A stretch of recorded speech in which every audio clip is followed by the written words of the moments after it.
So this week, 3 nurses went into work, and that before work, they probably had the conversations with their partners and their children and their grandchildren, like, oh, hey, after work, we're going to have dinner. Let's figure out what that is. I'm going to help you with your homework. I'm going to get this settled and that settled.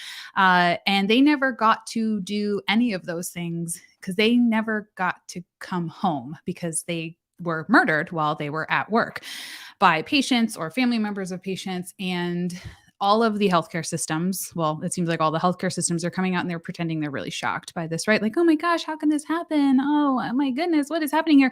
Which is complete BS because this has happened many times. This has happened at some of these same institutions and they're still acting like, oh, what a shock. How, like, we're going to put things in place, except now it's much later and they still haven't put things in place. So today we are going to just raise awareness for those nurses who were killed while they were at work because healthcare refuses to put into place any real systematic changes that would protect people from going to work and then not ever coming home. We'll be talking about the situation just to kind of raise awareness of it. The family members of the people who have passed away, that's what they wanted. They were like, I just want this to be the case that then turns it and says, like, this is not okay. This is never acceptable. And nothing will ever be okay about the passing of my loved one. But if this is the thing that gets people to wake up and realize, like, we need to start protecting people, then let's use it for this. We're also going to be talking about how a lot of the media, particularly in Texas, is focusing on this on being a healthcare heroes situation, which is also ridiculous because no, you don't go into work thinking that you are going into a war zone. You're going into work to go do your job, and you should be allowed to do that without fearing for your life. So that's what we will be covering today. If you're new, welcome. I'm Liz. I am joined here today by Adrian and Chelsea. And if anyone else from the panel would like to join, I did send you out an email. Go check it. Also, massive trigger warning for this topic. We're going to be talking about awful things. So if you don't want to hear about going into work and then becoming nervous about you maybe going into work or hearing about people no longer being able to ever go to work because they're not around Earthside anymore, don't listen to this, please. Goodness gracious, don't listen to this. So that is where we are today. I'm going to block the sexy time bot that we have, and then we'll get started on some of the articles. They're not reading the room. They are not reading the room here. Scott, welcome. Yay, Scott. Hey, everybody. So we have Scott. We know Scott. We have Adrian. Adrian knows everything related to like stats and facts. And Chelsea, she's popping in and out. I just like threw this at these poor people like an hour ago. I was like, I'm going to go rage on my Peloton and then talk about this on the internet. But she's like I just saw it like 10 minutes ago. Literally. Like, oh my God, let me do my hair and get out of my robe and clean up the living room. Yeah. Well, you did a great job. So Chelsea's here. She's going to pop in and out. Chelsea works in labor and delivery, which is the setting of actually where one of these things happened. That is where we are. Yeah. Laura Fry. Yes. Now it's 3 nurses. There's one nurse that was in North Carolina in Durham in a psych setting, in an outpatient psych setting. And then there's 2 nurses in a labor and delivery unit in Dallas, Texas. We'll talk about we can talk about any preference from the panel about which one we go over first.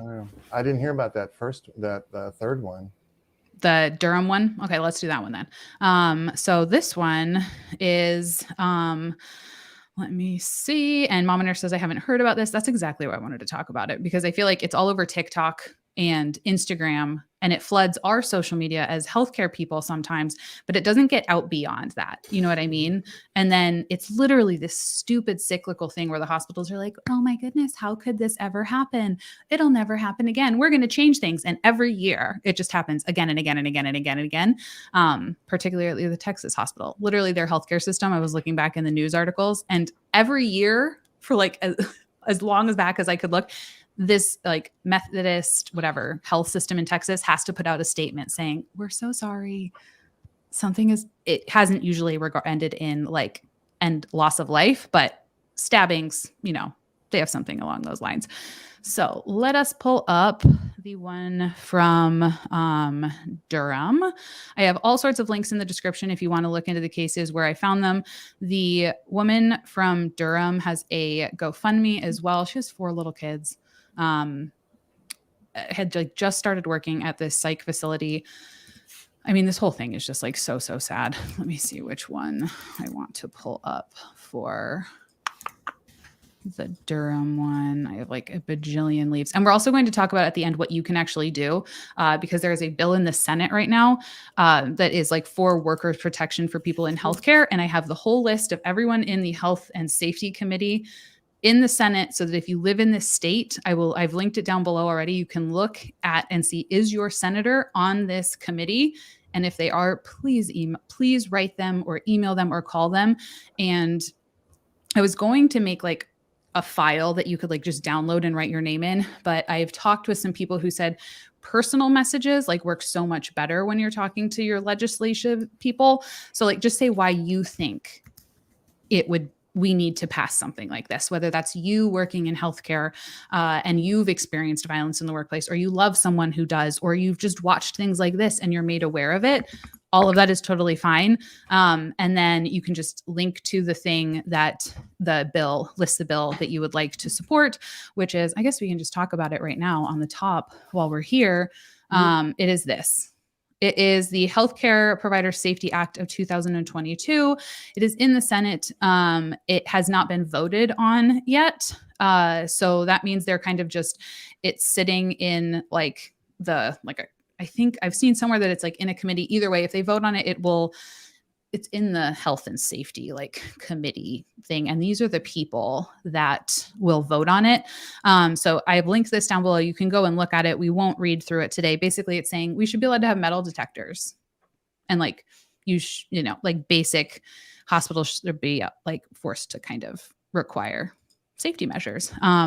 Adrienne, do you know anything, or anyone, do you know anything else about that in particular while I pull this other thing up? I don't have a current update on it. Some of these things kind of languish a bit, and I'm not sure where it's at and who the sponsors are. Are those the sponsors? Okay, yeah. Yep. So these are, if you live, Richard Burr is actually from North Carolina, so this would be a great person to reach out to. They are these are the members of the Health, Education, Labor, and Pensions. So the Senate has like subgroups, and each subgroup focuses on a specific thing. And so if you live in North Carolina, you would be talking to Richard Burr, Washington, also Vermont, Kentucky, ME, is that Missouri? Maine. Thank you. I was like, oh dear. Pennsylvania. So I will be emailing or reaching out to Robert Casey Jr., Wisconsin, Louisiana, Arkansas, Connecticut, Virginia, Indiana, Kansas, New Hampshire, Minnesota, South Carolina, Utah, Nevada, New Mexico, Alabama, Colorado, and Kansas. If you live in those states, you have someone that is sitting on this committee. Yeah, definitely reach out if you're in those states. Very much so. And if you're not, then just reach out to your elected, reach out to your members of Congress specifically and mention this bill and why you think it's important. Yeah, because they can always talk to their other senators and be like, hey, I heard this is in your subcommittee or whatever. Right.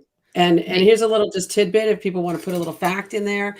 In 2018, data shows us 73% of all non-fatal workplace injuries were experienced within healthcare in 2018. And that was 73%. I'm going to write it down. 73% of all non-fatal injuries from workplace violence in the United States in 2018. That was from Kaiser Health News. So there is some data, and there were some suspensions of data reporting during the time of COVID due to, for nonsensical reasons, like in California, the governor allowed a total suspension during the state of emergency. So it'll be curious to see what data comes out of since 2020 to 2022 period. And so keep that in mind. It could be skewed, but that's a very recent piece of data that came out from Kaiser Health News. So you can use that as a quote, because again, as constituents, we're always teaching our electeds. They don't know everything. They don't know everything even about the committees they're on, right? So, and definitely if you're in one of those states with the ranking committees, the ranking members, then you really want to reach out to those people. Because they're the ones that get it. You have to, as far as I understand, it goes to the committees, and these people decide, do we even want to pass this through to the Senate as a whole?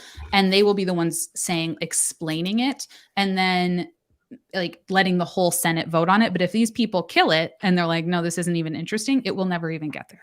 So We would really love it to get there. Like really love it. Also, if you live in Missouri, I'm really sorry. I don't know anything about the middle of the country and your abbreviations. Scott. No, I'm from Missouri. Yeah.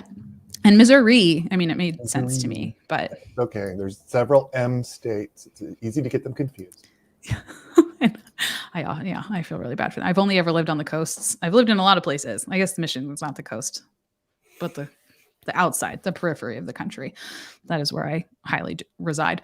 Okay, so that is who we will be emailing. All of those links are down in the description. I will find which Adrian was talking about, and I will leave that too if I can find like a website or such. And that way we can you can have talking points because data is always good.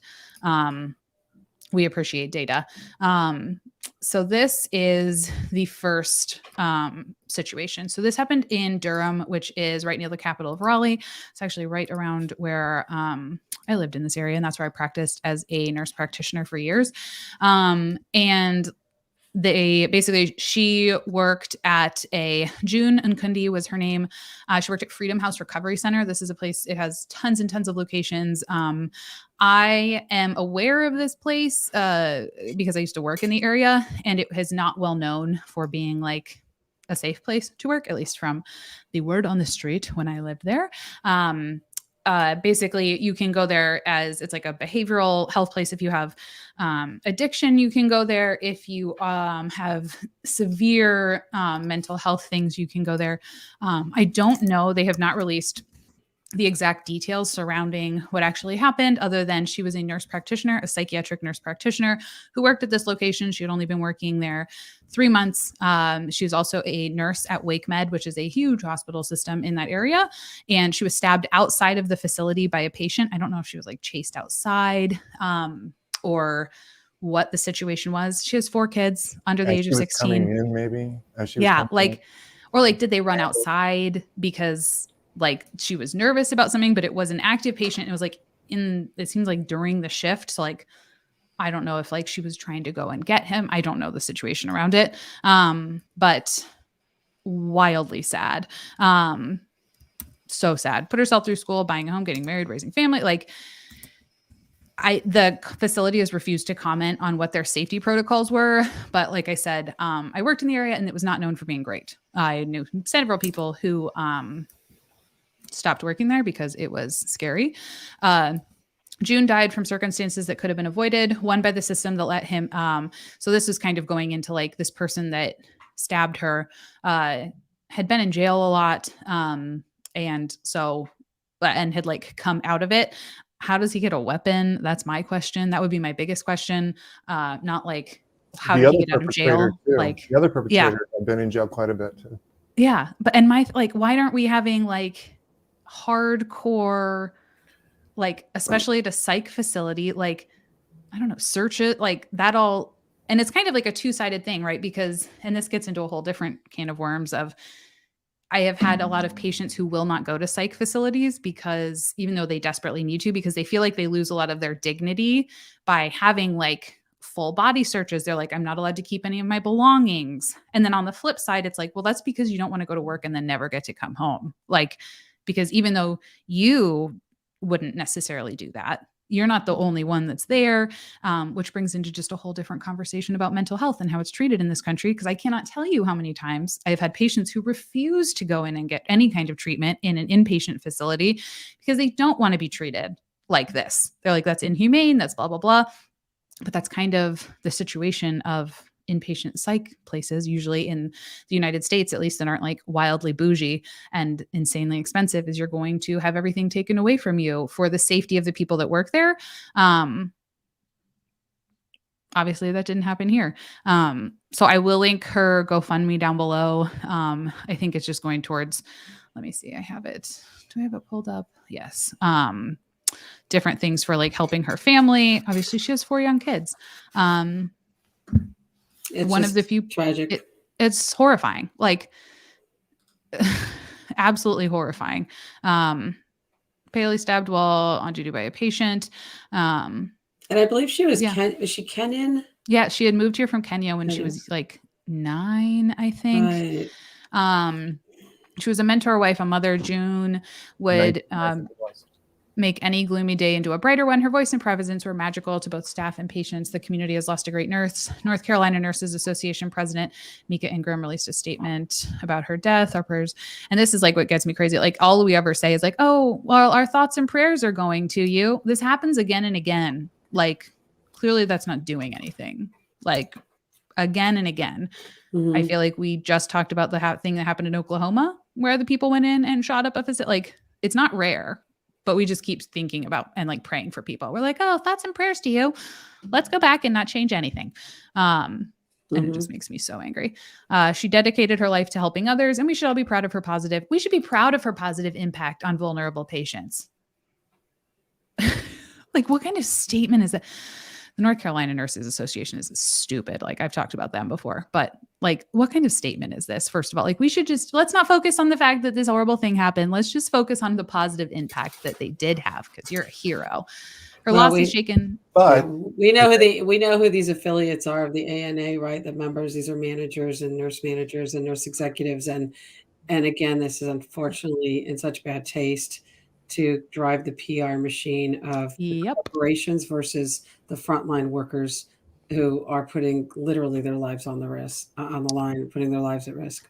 Yeah. And they're going to keep pushing this stupid narrative of healthcare heroes, which even in this, it's there. And we'll talk about why that's stupid in a second. Go for it, Scott.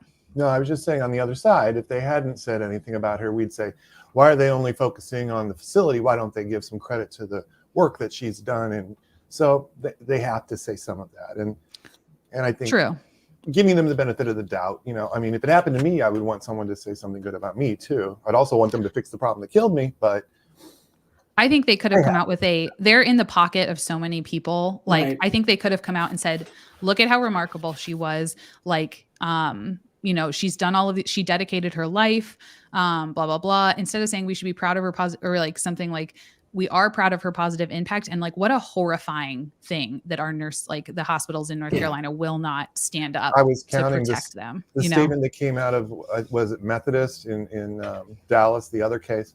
I was counting when they put on the screen, the facility has put out a statement. And I was like, okay, how many of the words are they going to use? Devastating, terrible, catastrophic, horrible, unthinkable, those kinds of things. And if you put it up there, we'll see it when we go over that. Well, it continues to be the narrative of like, there's no control.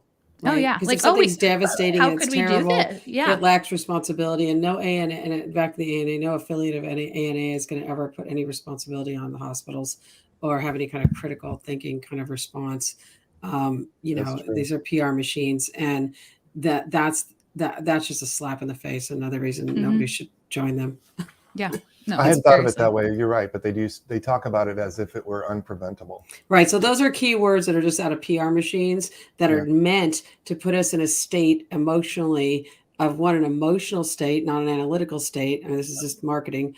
And to make it seem like it's out of our control. It's out of anybody's control. This is a tragedy. This is blah, blah, blah. Unimaginable. Right. No, this is actually by design. We are designing healthcare so that this can happen.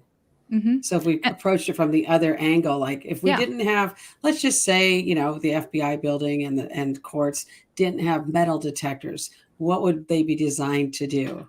Right. And it's interesting that they're all behind metal detectors. All the people who get to vote on all of these things.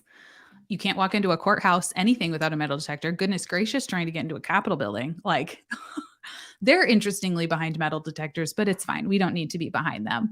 But that's an excellent point about the marketing of it.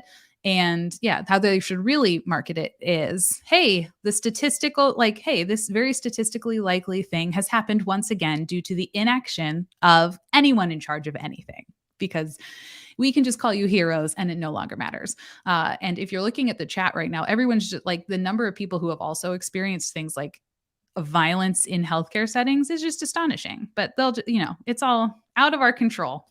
There's certainly nothing that we could do about it. Right. So It's basically just the industry is going to pretend and that this is just a free for all, that it's just, why are 73% of workplace injuries, violent injuries, happening in healthcare?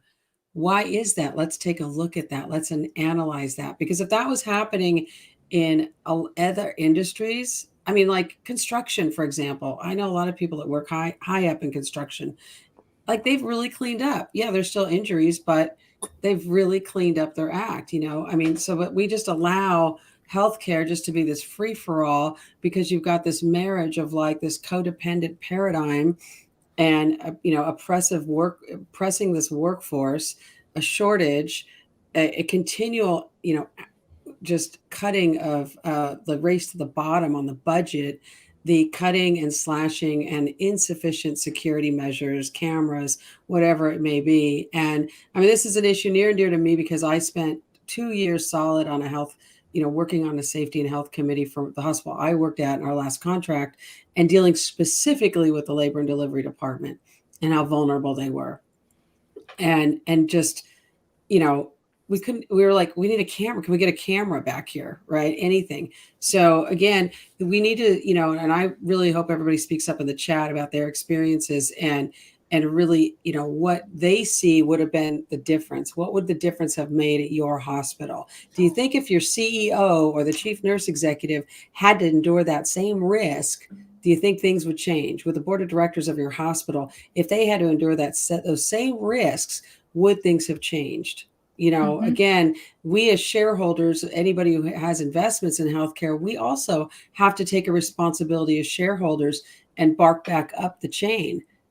That money does need to be spent and investments need to be spent in safety on many, many levels. Mm-hmm. I want to ask you a question about the statistic that you mentioned, Adrienne.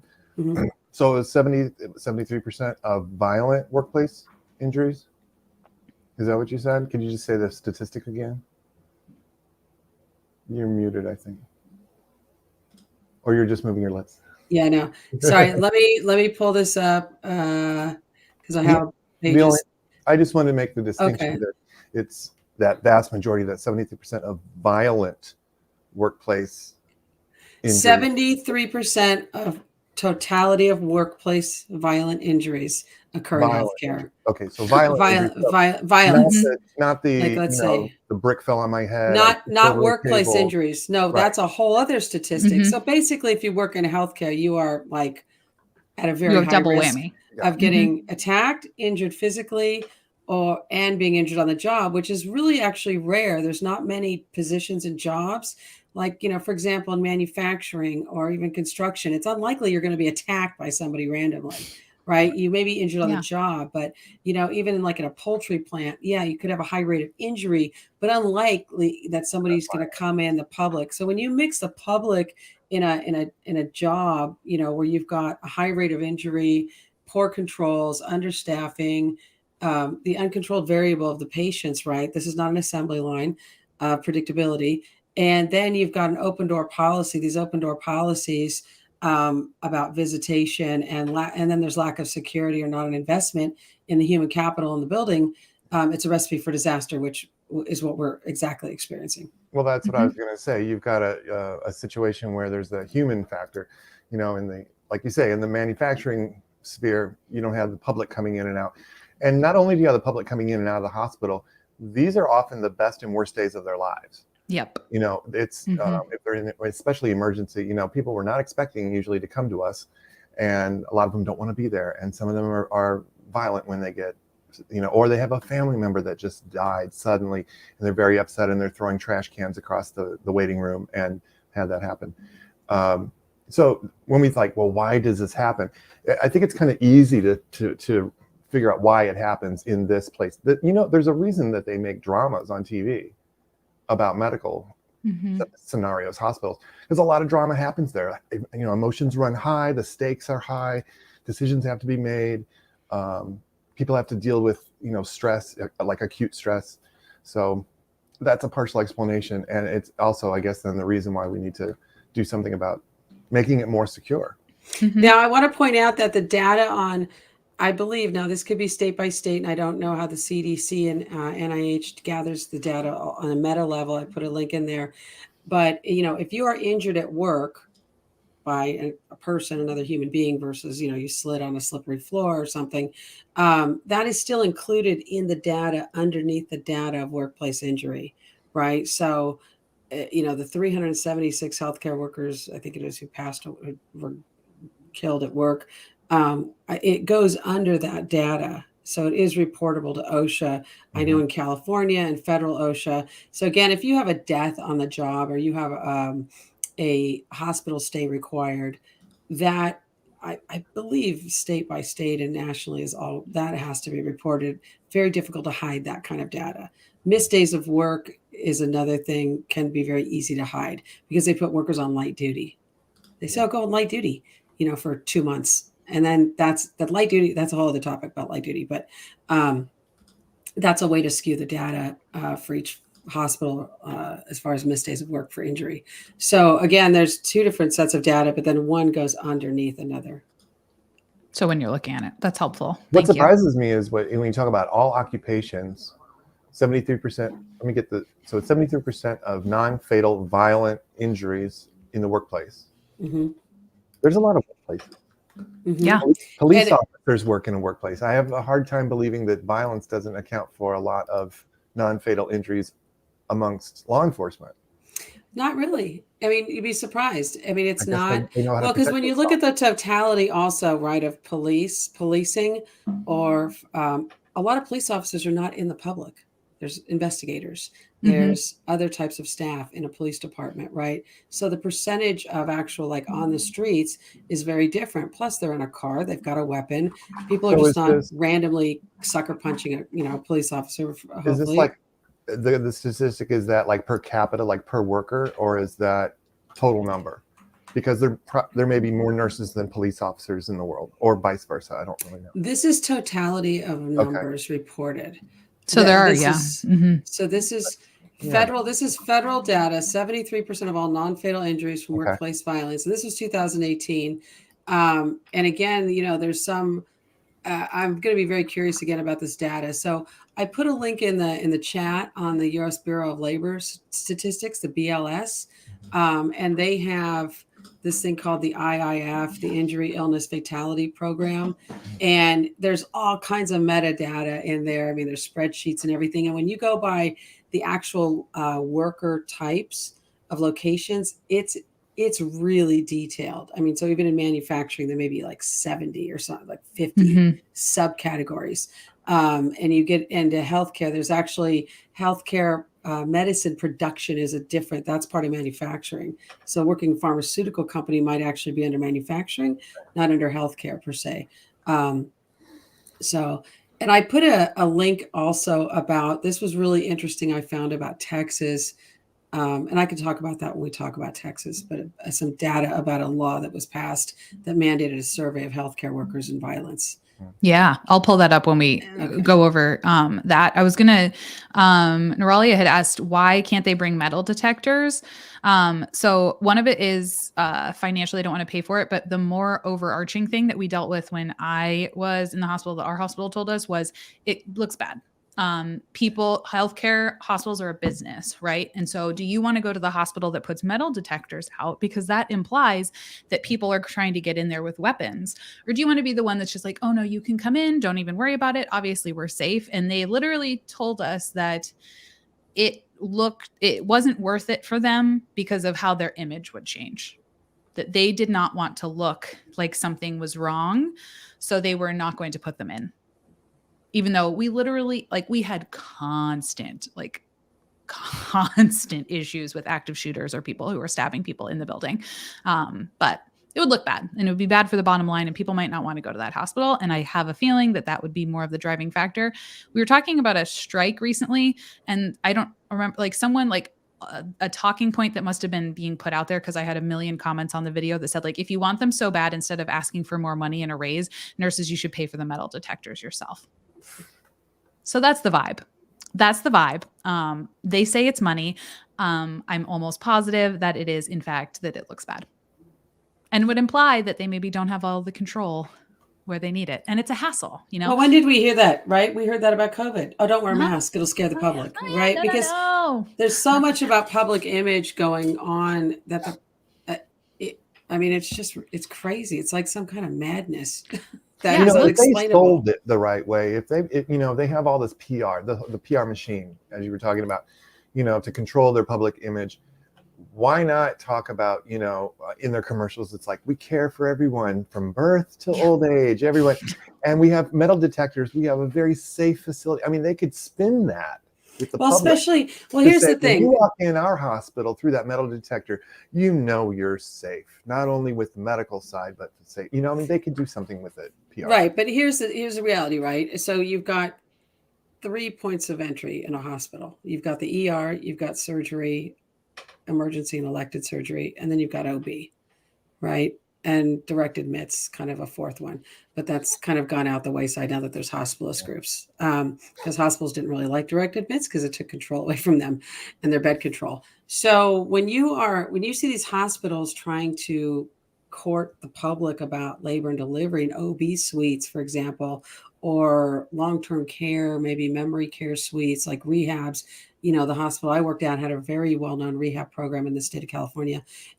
When you are pushing and driving this narrative on the PR machine, there's going to be a huge disconnect when things like this happen, because what's going to happen is all these people that had their babies in this hospital or were there at that time are all on social media blowing this up. So there's such a huge disconnect because these hospitals are operating in this paradigm of like, we're the only ones talking. But they're not, right? People are on social media. They're talking. Whether it's Nextdoor or, TikTok or IG or Facebook, whatever it might be.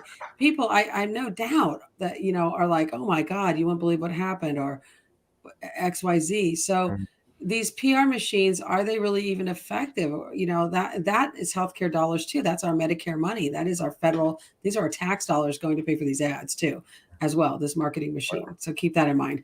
So but is it better? But, is it, as far as like getting some protection for healthcare workers or just some basic screening, it occurred to me about concealed carry laws, right? Well, so then you get into concealed carry laws when it comes to guns, firearms, right? Can our hospitals allowed to say that you can't bring a weapon?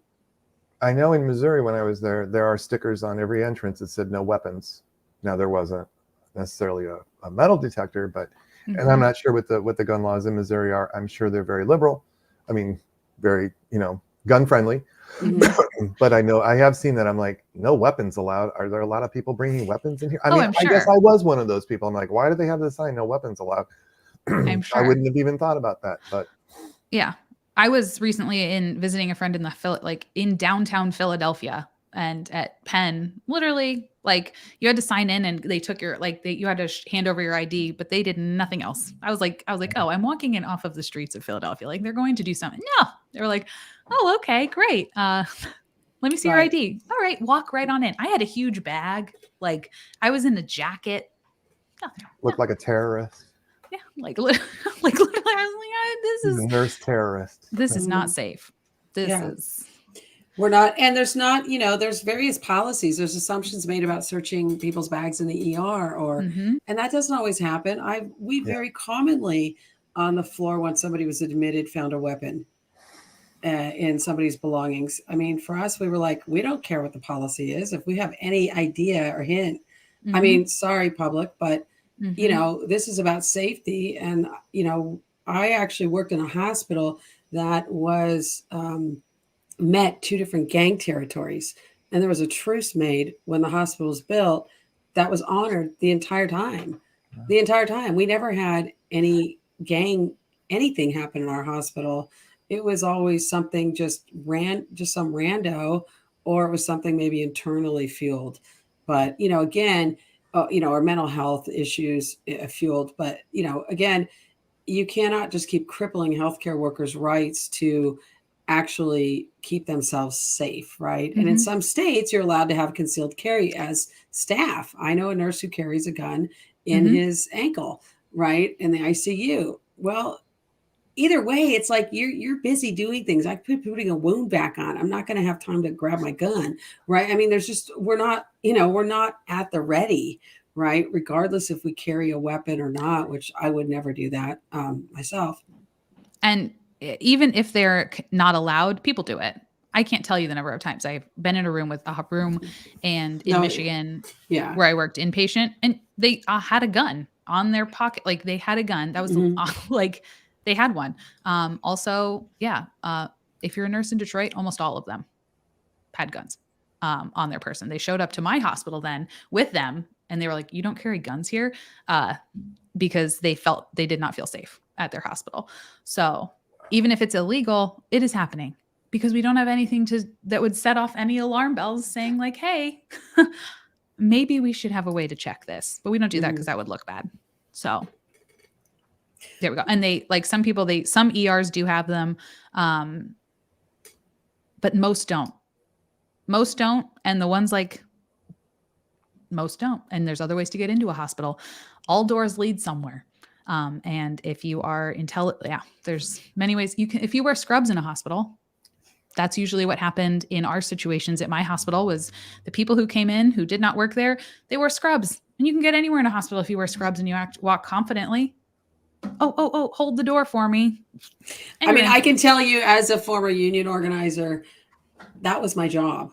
Mm-hmm. That was part of my job, to sneak in, to get into workplaces, whether it was a hospital. I mean, I've snuck into sheriff's offices, police departments, courtrooms, into airports in New York City.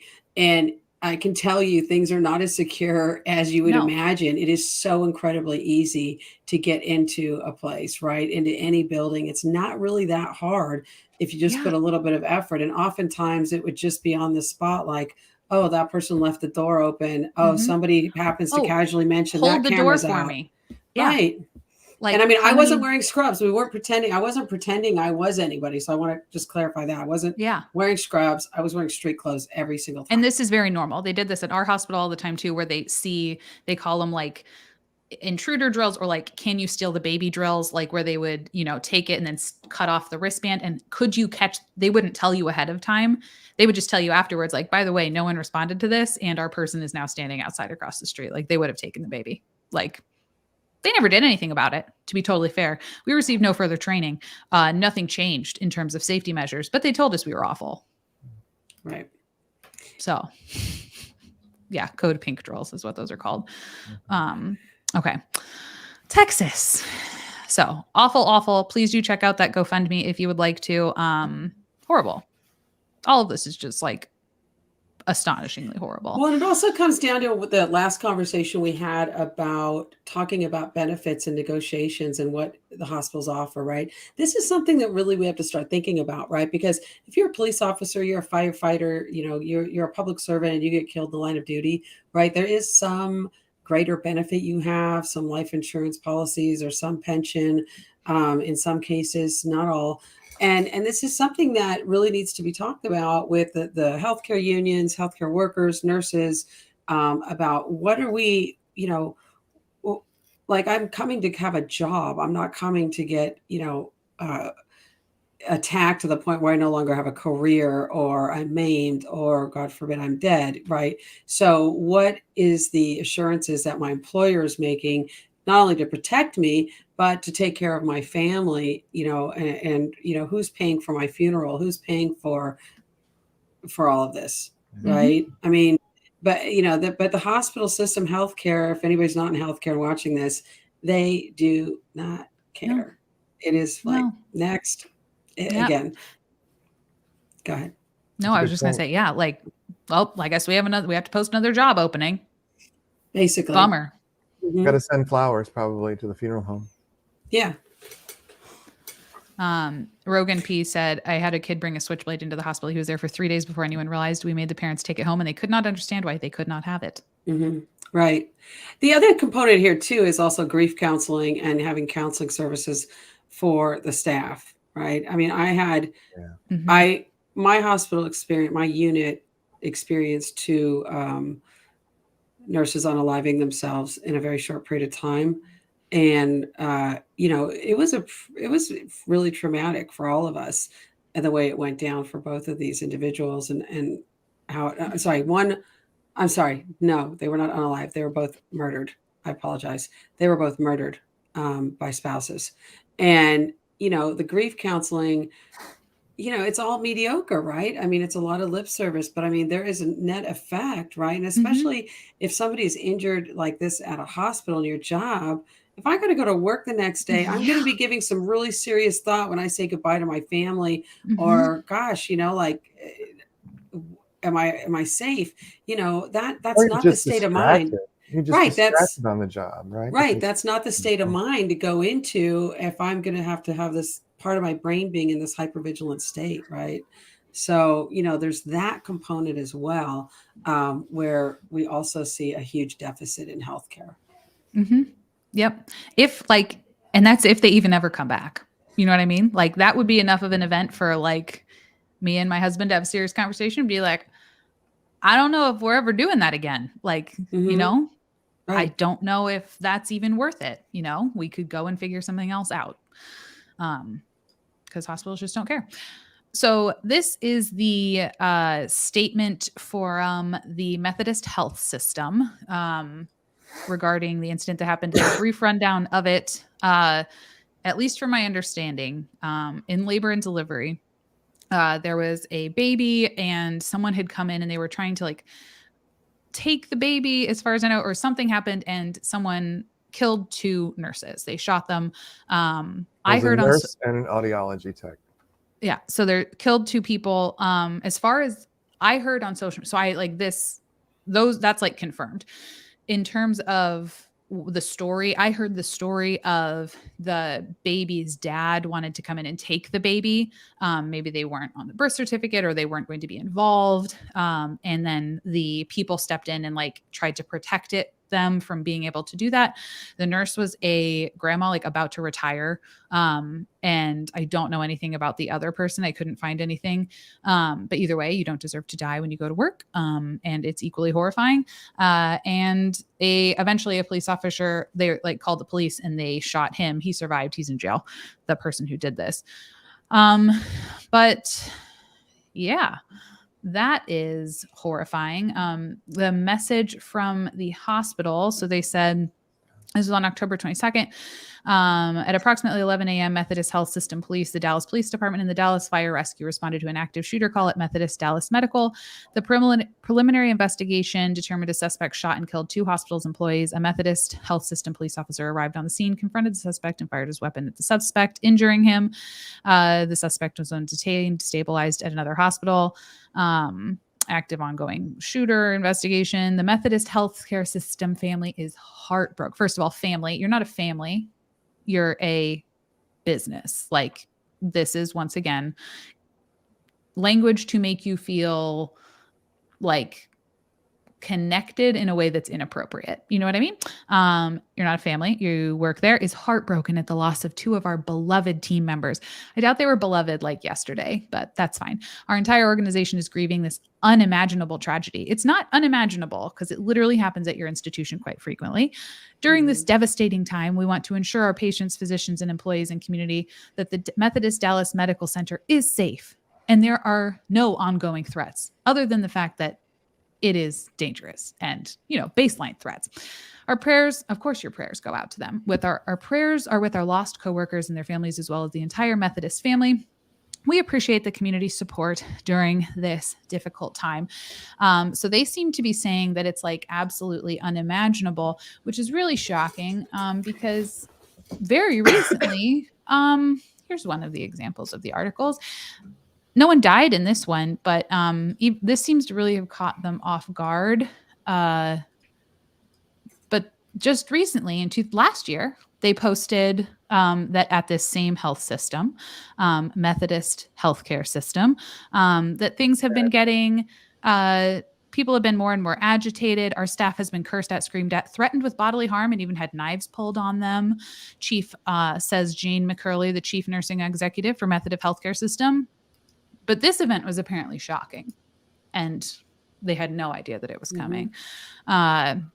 It's escalating. It's just a handful at each facility who have been extremely abusive, but there's definitely an increases in occurrences of numbers every day. Well, you know, there's an example of an executive at least admitting to it, and you know, there's that, and then nothing happening.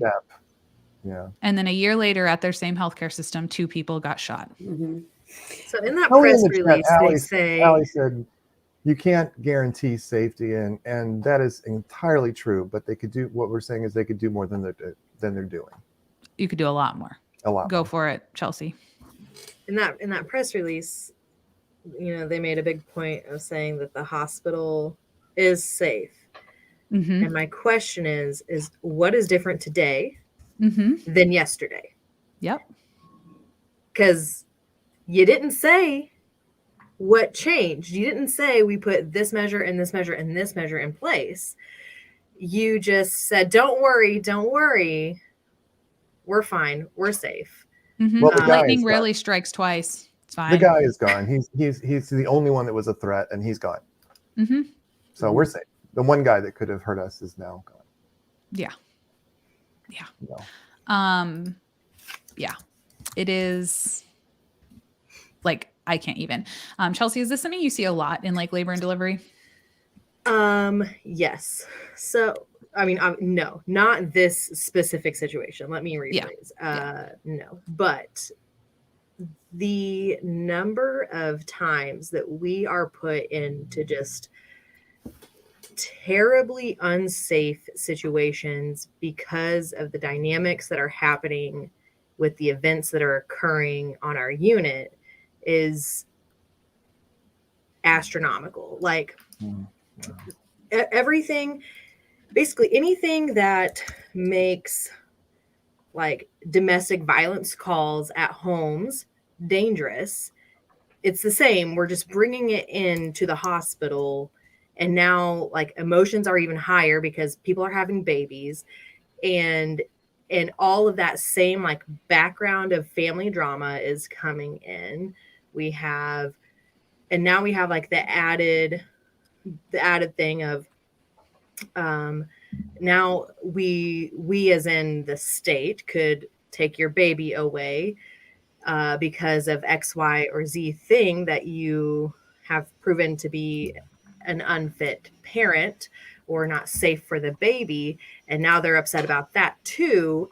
And it is not uncommon at all for me to call security and just say, hey, I'm about to go into a room and I want you to stand outside of the door because I have no idea what is going to happen whenever I tell a patient what I have to tell them.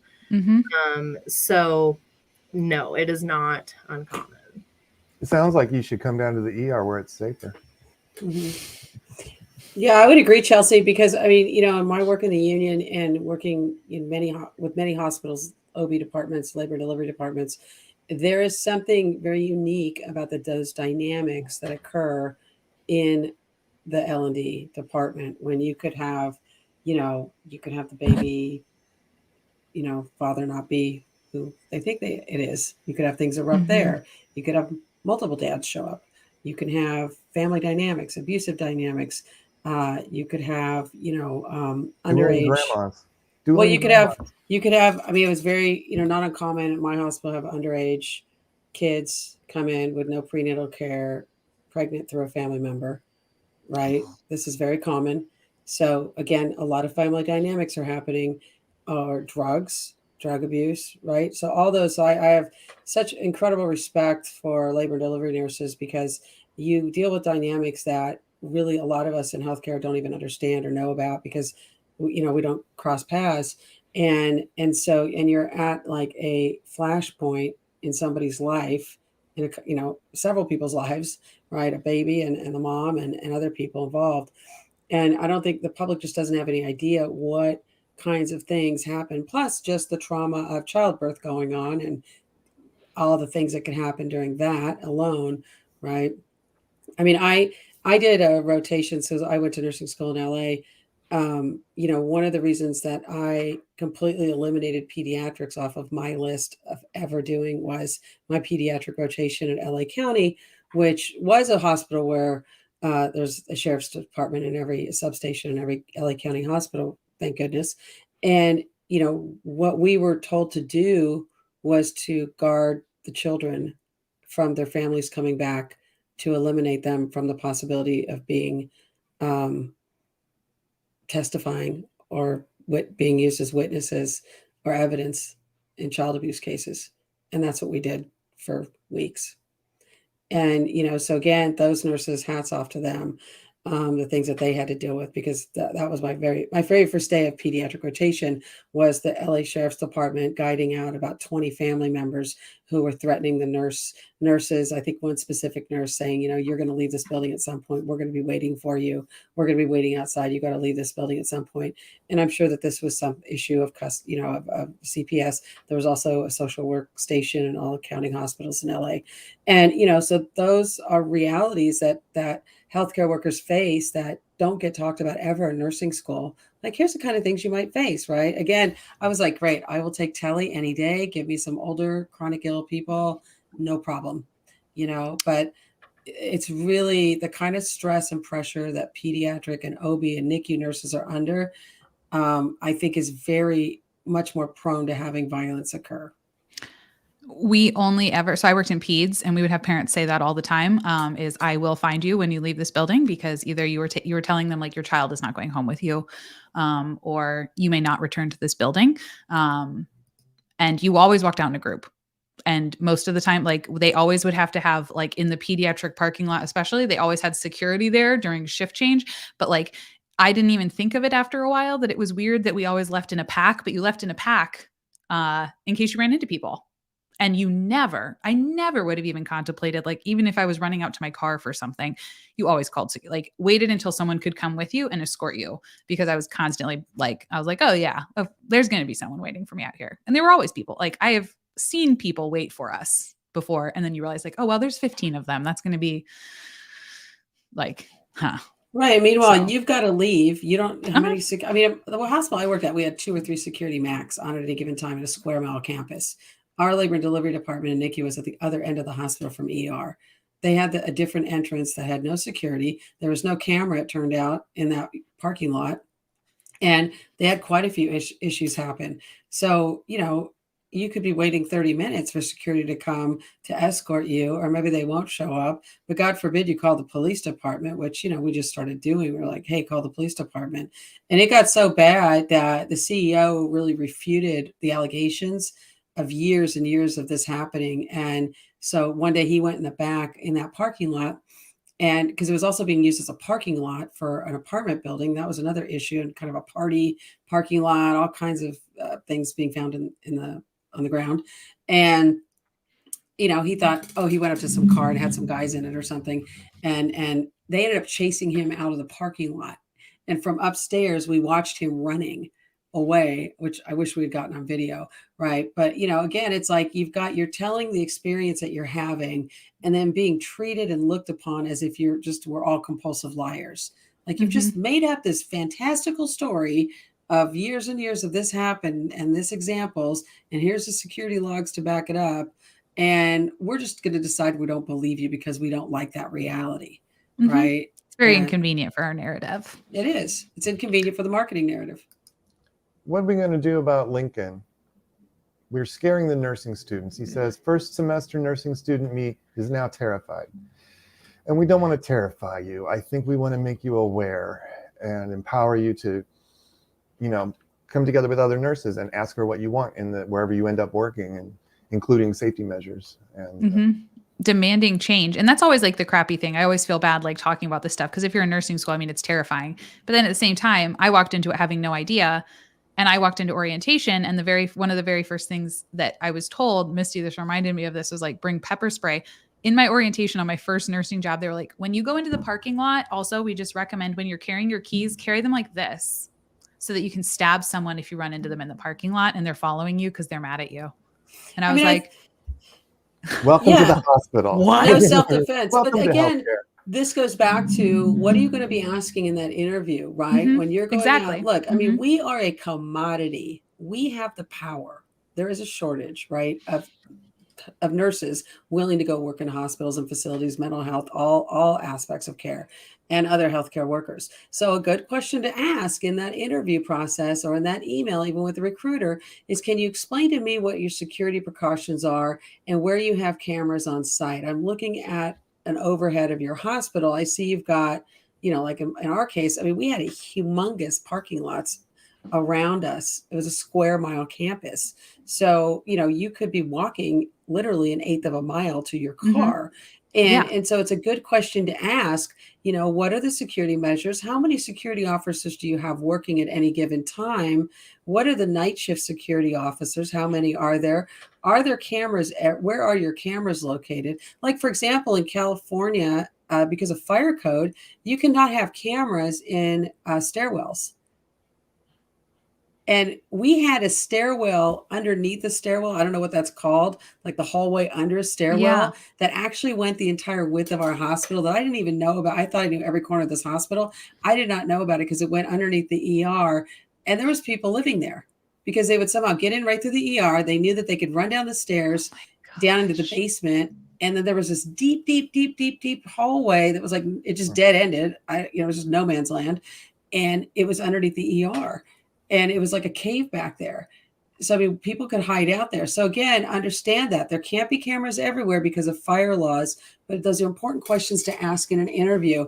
And you're entitled to ask those questions, and they should be giving you a very coherent, concrete answer, and ask very specifically what those answers are. Don't go work someplace that does not answer those questions satisfactorily. Mm-hmm. And ask the nurses. Always, always shadow before you take a job. Like I think we've said a lot. Mm-hmm. And ask them, do you feel safe working here? Like, what do you think they do in terms of like providing safety? Do you have a lot of issues with like active shooters or active like people with a weapon in the building? They'll tell you, they'll tell you. Nurses are very honest humans. So Kimberly's asking about police. I want to answer this really quickly about police. Every hospital I've ever known of in all over the country has discouraged staff from calling police. They say, oh, just wait for Mhm. security. Even though a law may have been broken, you may have been assaulted. You may be right in the middle of being threatened, right? And you have every right to call the police, and you should call the police because then it creates a record that the police came out, and guarantee you, if the police have to when police have to continue going to a hospital, it's not a place they actually want to be going. And they will then start having conversations, typically with the ER director, the vice president of nursing, whoever it might be in the hospital, about why is it you're having so many police calls when you do have to have your own security. You are required to have your own security. So that is something that staff should do. Never, ever. I would tell my members and workers, I would say, please do not ever tell me you did not call the police because management told you not to. You're a grown adult, call the police. And, one of my last experiences in the hospital was calling the police because I was being threatened. And they looked at me and I was like, don't even say a thing to me, or the next call will be to the news. Because this has got to stop. So yes, it does get reported, but those statistics are not necessarily public to the police. But again, if it's a workplace injury, then that goes into the OSHA logs. I want to back up 1 second and talk to Lincoln and the other nursing students. And I don't want to be the guy. I want to be the guy that puts things in perspective. I don't want to be the guy that tells you it's no big deal, it's wonderful, it's fulfilling, it's a rewarding career. But when you go into nursing, maybe you at first do think it's like, I'm going to be helping people. I'm going to be using my brain and, helping people that really need it. And all of that is true.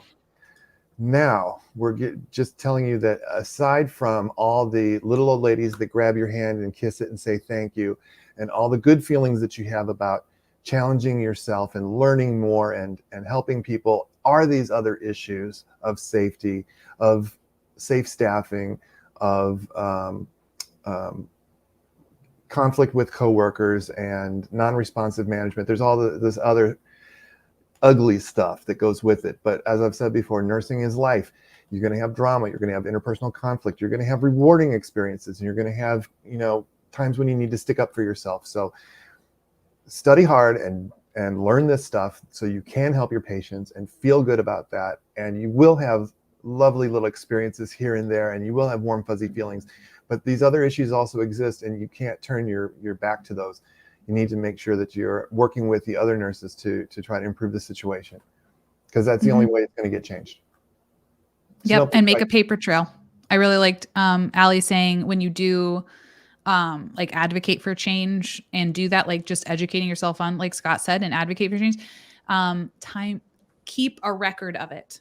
You know what I mean? So that you do have something showing you went up the line, and that you can then provide to other people, whatever you're doing with that, whether you're one day taking it to the news, whether you are taking it to places. And then you have something there that's like, you know, you can go back to and say, hey, this is something that we have been looking into. And it's great. Jacqueline, thanks for becoming a member. We need to create a name for our commune clan, like group. I have decided that our membership, I totally changed it. Side tangent. It's $2. You get access to a private Discord server, some random videos. You guys, I have to send you all the link. If you are all of these hours that you put in, don't you worry. You get a $2 a month. Yay! Oh, it's so worth it, isn't it, guys? We'll have a private Discord server where I'll be a lot more active in it and able to like chat with you guys offline. And like different emojis, but mostly it's like for the Discord server, we're going to be like, we can watch shows on it and do other things. So that is over there if you would like to become a member. We have to come up with a name. Right now it's called Nurse Liz's Community Commune, since we were laughing about making our commune the other day.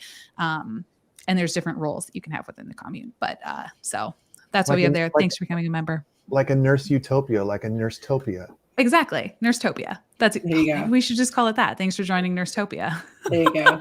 And There you thanks go. I got a couple of emails from folks too off the last live. Thank you guys. And I will respond to you for the messages. And yeah, I mean, and Chelsea, I mean, I also, what kind of things do you think should be in place specifically in the labor and delivery OB arena to keep the workers safe in that arena? Well, I think that like metal detectors, bag checks would be like a really good place to start. I have been in units before that have like a security desk right outside of these units. So most of the time, these units, labor and delivery, postpartum, NICU, those are locked units, right? You can't get in or out without being let in or out by badge access usually. And I've seen some bigger hospitals that have security right outside of those doors. And they are actually like taking pictures of every visitor that comes in and like pretty intense stuff, which is great. That is not, that's not how it is where I am. But we had an incident at my hospital within the last year, and we did make some changes security wise after the incident in our department. We put these panic buttons at the nurse's station in a few different spots, and they were like under the underside of the desk so that they could be pushed discreetly. And they called the cops. They didn't call our security. They called the cops. And so the police department would come and respond unless, I mean, we did have instances where we would push it accidentally, and then we would have to call security like, hey, call PD because that was an accident. They don't need to come. But that was a change that came from, and the incident was somebody, it's not funny. I don't, but somebody tried to trauma response, laughing out of trauma. Yes, we have it. We understand. A baby was being removed from custody, and they knew it was coming. Like we didn't have paperwork in hand, so we couldn't just take the baby yet out of their room. But they like saw the writing on the wall. They knew it was coming, and the dad tried to steal the baby in a duffel bag. So he like put the baby into a duffel bag and was trying to go out of the unit, and then like very keenly aware, as we have just like adapted to be, the nurses knew that something was off, and like didn't open the doors, told one of the other nurses, hey, go check to see if the baby is in the room. The other nurse went down, the baby was not in the room, and then security was called, but then we knew that the baby was in the duffel bag, and then the challenge became, how do we not have this baby harmed when we are trying to deal with this guy, right? And so a security guard came up and like had this guy at taser point, and our manager like, do not tase him. Like, do not tase him. He will drop the bag. Like, don't do Oh. that. And so it was a whole thing, but we did get some changes after that. Would it have helped in that specific scenario? I don't think so. And I think that there's a lot of, like, for me as a nurse, I don't want to have anything to, so the most common reason why we have issues is like custody, DFS, that type of thing is the most common reason for all of this to happen. And as a nurse, I hate having to be involved in that. Like, I just want to take care of you. I just want to make sure that you are safe and the baby is safe. I really don't really care what happened. Like, I don't want it to be my job to care what happens outside of this hospital. I just want to make sure that you guys are safe. But like, by law, like, I'm a mandated reporter. Like, I have to report on these things. And it, like, by definition, like, plops me down into the middle of this where I don't want to be, because I don't feel safe there. Like, I don't feel like it's a place for me to be. So we try to have like our social workers come in and be that person instead, so that it's also about like trust with my patient. Like, if my patient knows that I have hotlined them because their drug test came up positive for marijuana, then they aren't going to trust me anymore. Right. But it's like, I have to, like, I am by law required to do that. So I don't know what the right answer is. But those are just my thoughts. It's just me venting. I'm sorry. No, that's literally what this is like here for. And a lot of it sounds like you don't want to offend, like, institutions are worried about offending patients. You know what I mean? Like, oh, they don't want to go through your bag. They don't want to have you go through a metal detector to make you do these things. And so it's basically just prioritizing customer service over Right. Mhm. safety of their patients and their healthcare employees. Right. And it's also, I mean, look at what, like, okay, so the ER has to treat you, right? So there's so many components of society that have failed, that so much ends up filtering into hospitals Oh, where yeah. the Mhm. nurses, the techs, CNAs, respiratory therapists, rad techs, doctors, everybody has to then become the stopgap of, the person who is without a home, who needs food and shelter, the person who's on the way maybe to jail, who says, oh, I'm going to unalive myself because I know that I'll get them out of a night of jail. Boom, cops detour. That will happen all the time at my hospital. And it's the things that are not seen and taken care of: prenatal care in the community, access to health care. There's so many things that this, we haven't really talked about this. I haven't seen this really discussed anywhere. But there's more and more that is coming to bear on nurses and healthcare workers from other components of society failing or being understaffed, not enough social workers, not enough community health, Mhm. whatever it may be, people using the ERs as healthcare clinics, right? All these things. And again, like you're saying, Chelsea, we just want to go to work and do our Yeah. job, right? But instead, we're having to then deal with, oh, our patient, and oh, they don't have anybody to watch their 4 kids, their dog that's sitting in the car. They, maybe have an abusive situation going on, or there's some negligence you're observing. I mean, of course, we are mandated reporters, but we're kind of becoming the mandated reporter, Mhm. is what's happening, because everything else is just like we're the last people standing, right? We're always the one that gets shit on, right? We're the one that it comes back, just like, with Radonna, like or with any person who makes a mistake. Like, we are the person who's supposed to catch this, right? Like, it's our job to catch all of these things, which is not fair. And that's why they say the nurses are the front line. Well, but we're the front line of what, right? We're not the front line of society. We're the front line of healthcare. Well, But now we're like, we've got the violence screening, the suicide screenings, the human trafficking reporting, right? But again, are we given more staff to do this job? No. Is there more happening in the community to support these initiatives? No, because it's just as easy to shove everything on hospital workers and nurses and on these, and it's not fair to hospitals either. It's not fair to the organizations themselves. But again, once Is it a great idea? Sure. We should be looking at human trafficking. Absolutely. We should be screening now, but what do you do? Who do you call? Are they going to show up? Is there enough social workers? Is there, I mean, again, what is the system right in play? And for those of us who may have been this, like I lived and worked in my community.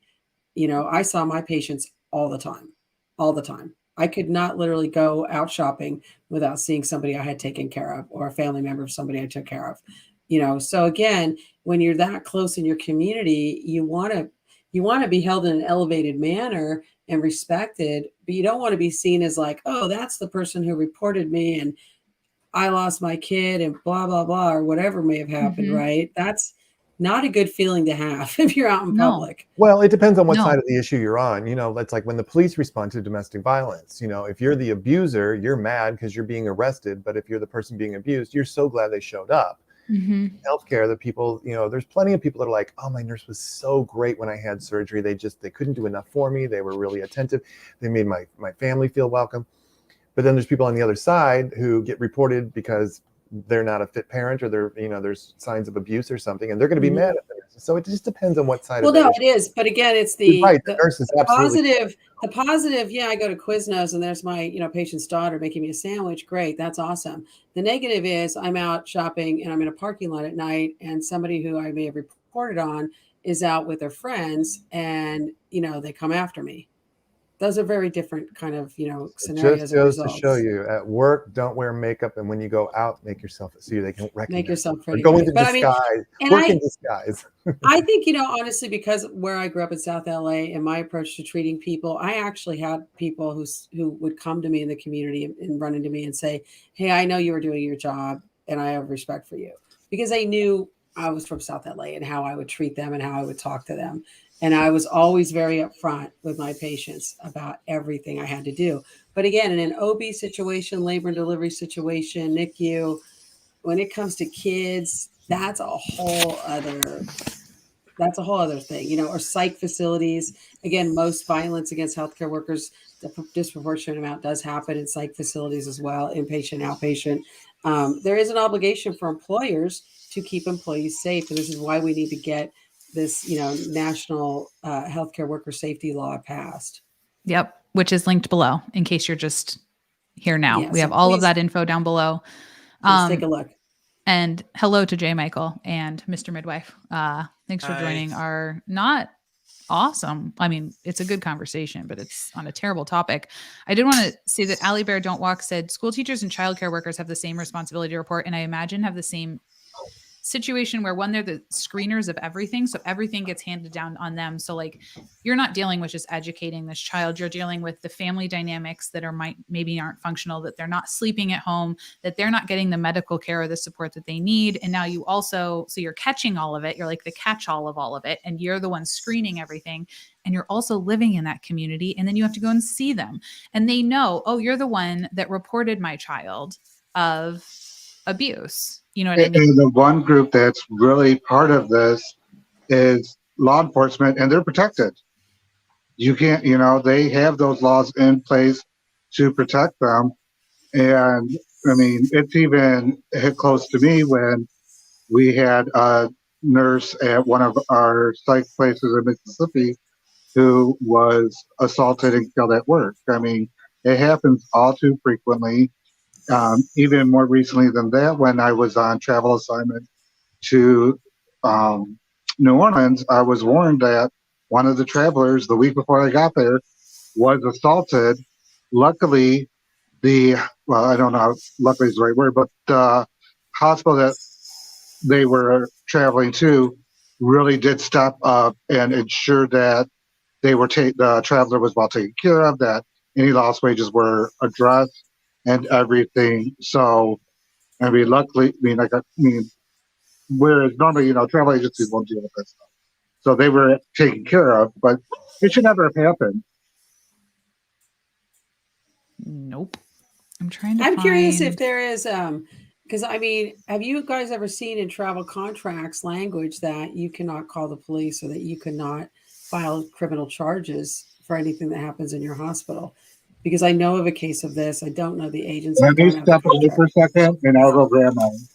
Because Cool. I would Thanks. really love for travel nurses to look at their contracts and examine if there's language in there that prevents you from either pressing charges, criminal charges for anything that happens in that facility, filing civil lawsuits, right? Because again, if you have violence happen against you, you're already not covered under workers' comp for that state, unless you're in California or maybe a few other states. But more often than not, you're actually not covered under workers' comp for that state, one. And if you're not allowed to file charges, you're actually also not going to be eligible for any victims of violence kind of funding or money or any kind of resources in those states. So again, I think we need to start talking to some of these agencies and maybe survey these agencies, start holding some of these nursing agencies accountable as well. I have to admit, when I was a traveler, I didn't read my contract that closely, and most probably don't. I traveled for 3 years, and nothing like that was ever in my contracts. That's good. Yeah. I mean, this is a big case that, that occurred recently with a nurse. That was the case for this individual, and they had zero recourse. Zero recourse. So basically, the person who attacked them got away scot-free. So that means the person who attacks you gets away and doesn't even get criminally charged. So challenge. I just looked at my contract. In the contract, even if it says that in the contract, can you go ahead and call the police and file charges and all that, and then have them then dispute the legality of the contract? In this case, the police would not respond to this individual. So I just looked at my contract, and luckily, my agency is actually out of California. So all of California laws are applicable to my agency. Well, actually, including state law. This agreement shall be governed by the laws of the state of California. Mm-hmm. Yay!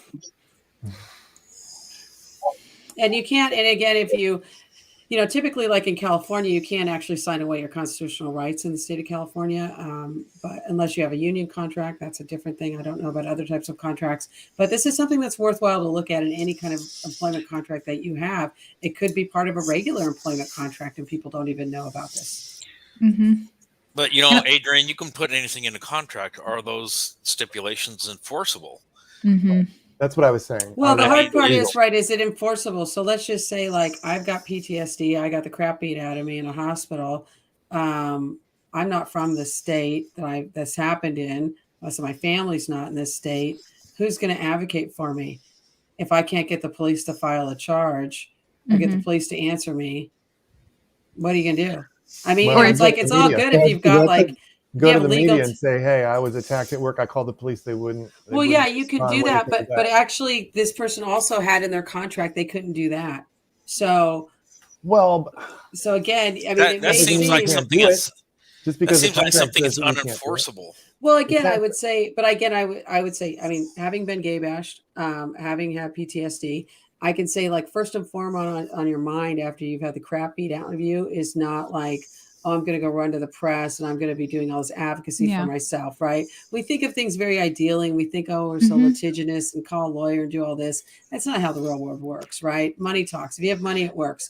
If you don't, it doesn't. I mean, especially if you're not from that state, and then especially if your coworkers won't even back you up and say that they witnessed anything.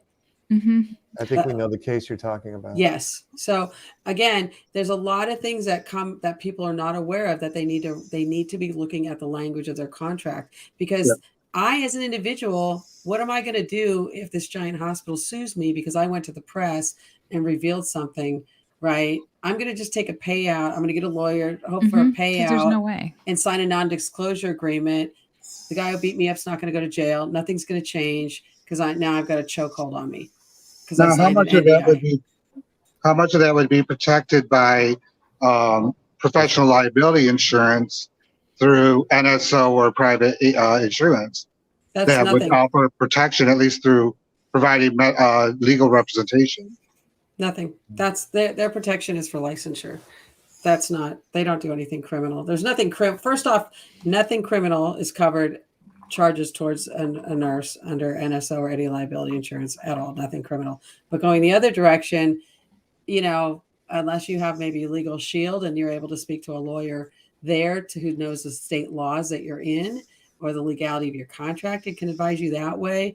But again, nothing in your own insurance. So, there's a lot of big holes that we're revealing that are being revealed, because of social media. And it's just important for us to look at those, right, and examine those and really think, okay, who's making money here, right? These travel agencies are making a ton of money. What are they doing to keep their staff safe that they're sending into hospitals, right? What are these schools doing that, are training nurses and healthcare workers, and how are they keeping them kind of aware? Hey, here's a job. Because you know what? If I go train to be a prison guard, part of being a prison guard is going to, and I did work in the prison system, is going to be, hey, there's a safety risk of your job, right? But is that happening in nursing schools? No, it's not. They're not even talking about that, about really, truly fitness for duty. I just got to a point where I was like, well, I'm like going to be 50, I'm in my 50s. Like, how long do I really think I can tackle a patient? Right? Or and not have some, more injuries.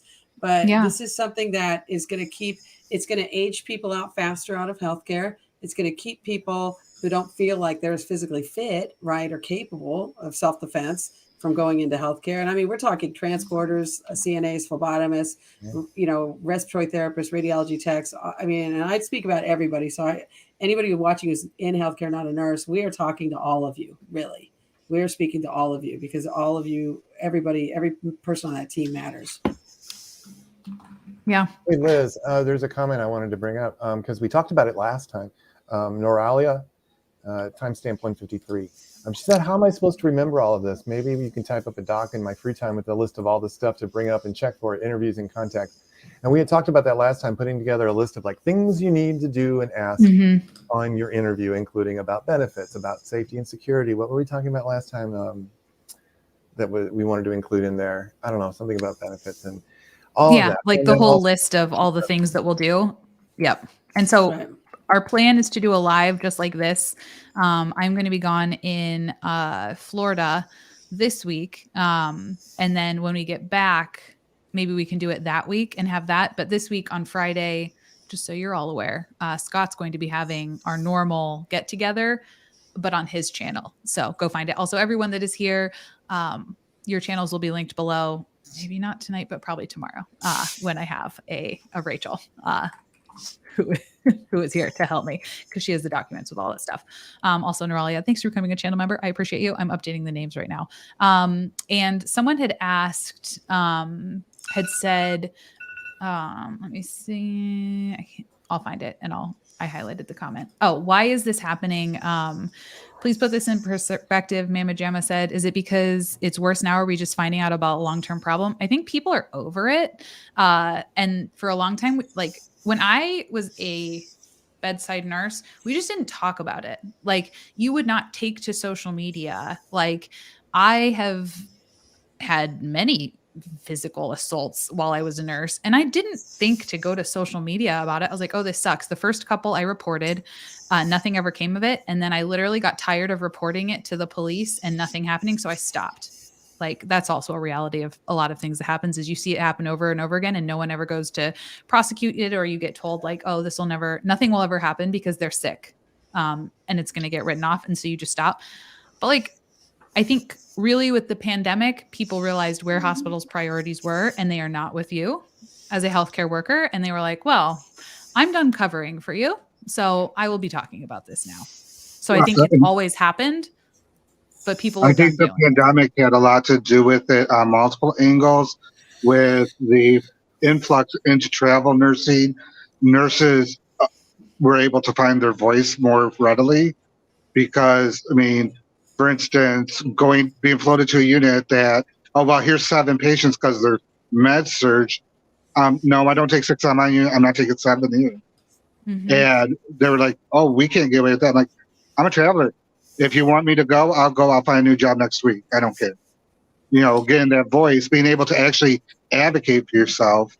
And I think that's where a lot of the, like you said, it was hidden before. We're now able to speak a little more freely about those core issues. And on top of it, in the last year and a half, 2 years, there's also been an increased demonization of the healthcare system because of false information being put out. That oh, you're just toting the party line. You're just following what the CDC said. It's because that's called evidence-based practice. Right. That's called the truth, and we believe in facts, not fiction. Mhm. And there is so much social media available now. Back when, this was happening to all of us, Oh yeah. there wasn't the outlet of, we didn't have our own YouTube channel, for instance. We maybe were on Facebook or on what was the old one? Instagram. No, the MySpace. old one, MySpace. Oh, I mean, God. 5 years ago, when was there 6 nurses from across the U.S. at different Yeah. levels of their career able to talk like this, where you have up to hundreds of thousands of people watching it and everything? It's giving us a bigger voice where, and there was always that concern. We can't talk on social media because of HIPAA, but I mean, we're not talking anything about patients. Mhm. There is no HIPAA breach at all. We're talking about the core of what it is to be a nurse.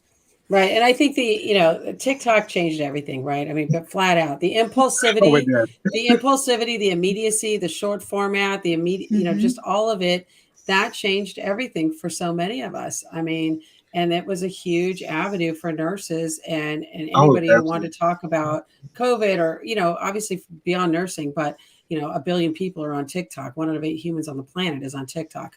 So the explosion of that and the immediacy of it changed so much. And that exposed a lot. And it also that travelers were not, wedded to a particular hospital. They were on the way out. So they were like, hey, I'm going to talk about this. I don't care. Or I'm Right. going to, here I am quitting. See ya. I'm quitting this hospital. I'm out of here. Or can you believe, the outrage and the pressure cooker of COVID pushed a lot of people to really expose what was going on and have a dialogue and talk about it. And it was like a mental health support system for many of us. And the travel nursing gig started becoming the newer form of a nurse union because you didn't have, you had that freedom to be able to say, oh, I can't stand these people. It's catty here. I could suffer 13 weeks, then bye, see ya. You didn't have to renew. But then at the same time, if it was a high quality place that you got along with, and they would come to you, would you please stay with us another 13 weeks? And you really you felt so empowered to be able to say, you know what? Your computer system might suck, but everything else is great. Okay, I'll stick with you guys. There's enough positives here that, okay, I can give you another 13 weeks. Right. And it really gave you that power to be able to say, we need to call some quits on some of this stuff that's BS, like floating people to higher level without giving them critical care pay. If I'm working as a critical care nurse, I should get differential for it if I have all the same certifications. Oh, you're just message. BLS, ALS, ACLS, and stroke scale, that's critical care. Mm-hmm. Yeah, the individual, like I think, when you're talking about, right, it's like you have either union hospitals where workers have a collective ability, a collective voice. You've got non-union healthcare facilities and outpatient included psych hospitals where nobody has any rights. And then you've got travelers who have like that sense of an individual right. Although I will say with the traveler pay, like going downhill, right, that's an issue. There's still, it's not I don't think any one thing is the answer. No. I think that there's so much that, I think travelers should make their own organization that they're leveraging their power with these travel companies because the travel companies are making so much money, and some nurses do become their own travel agent, their own company themselves. But I think that that's another issue where I will say in issues like violence in healthcare, that's where the dilution of travelers actually hurts the issue because there's not a recourse to that. There's not that voice of that group of workers to input on the long term to solve that problem, to drive that problem to a solution. Mm-hmm. And I think like these conversations, just to drive that home, they've been happening forever. I kind of I called this originally, like anytime we get together, like break room chats, because they've been happening in break rooms. Oh, yeah. Or bars after work. That's where these conversations happen. And now we're just putting them on the internet.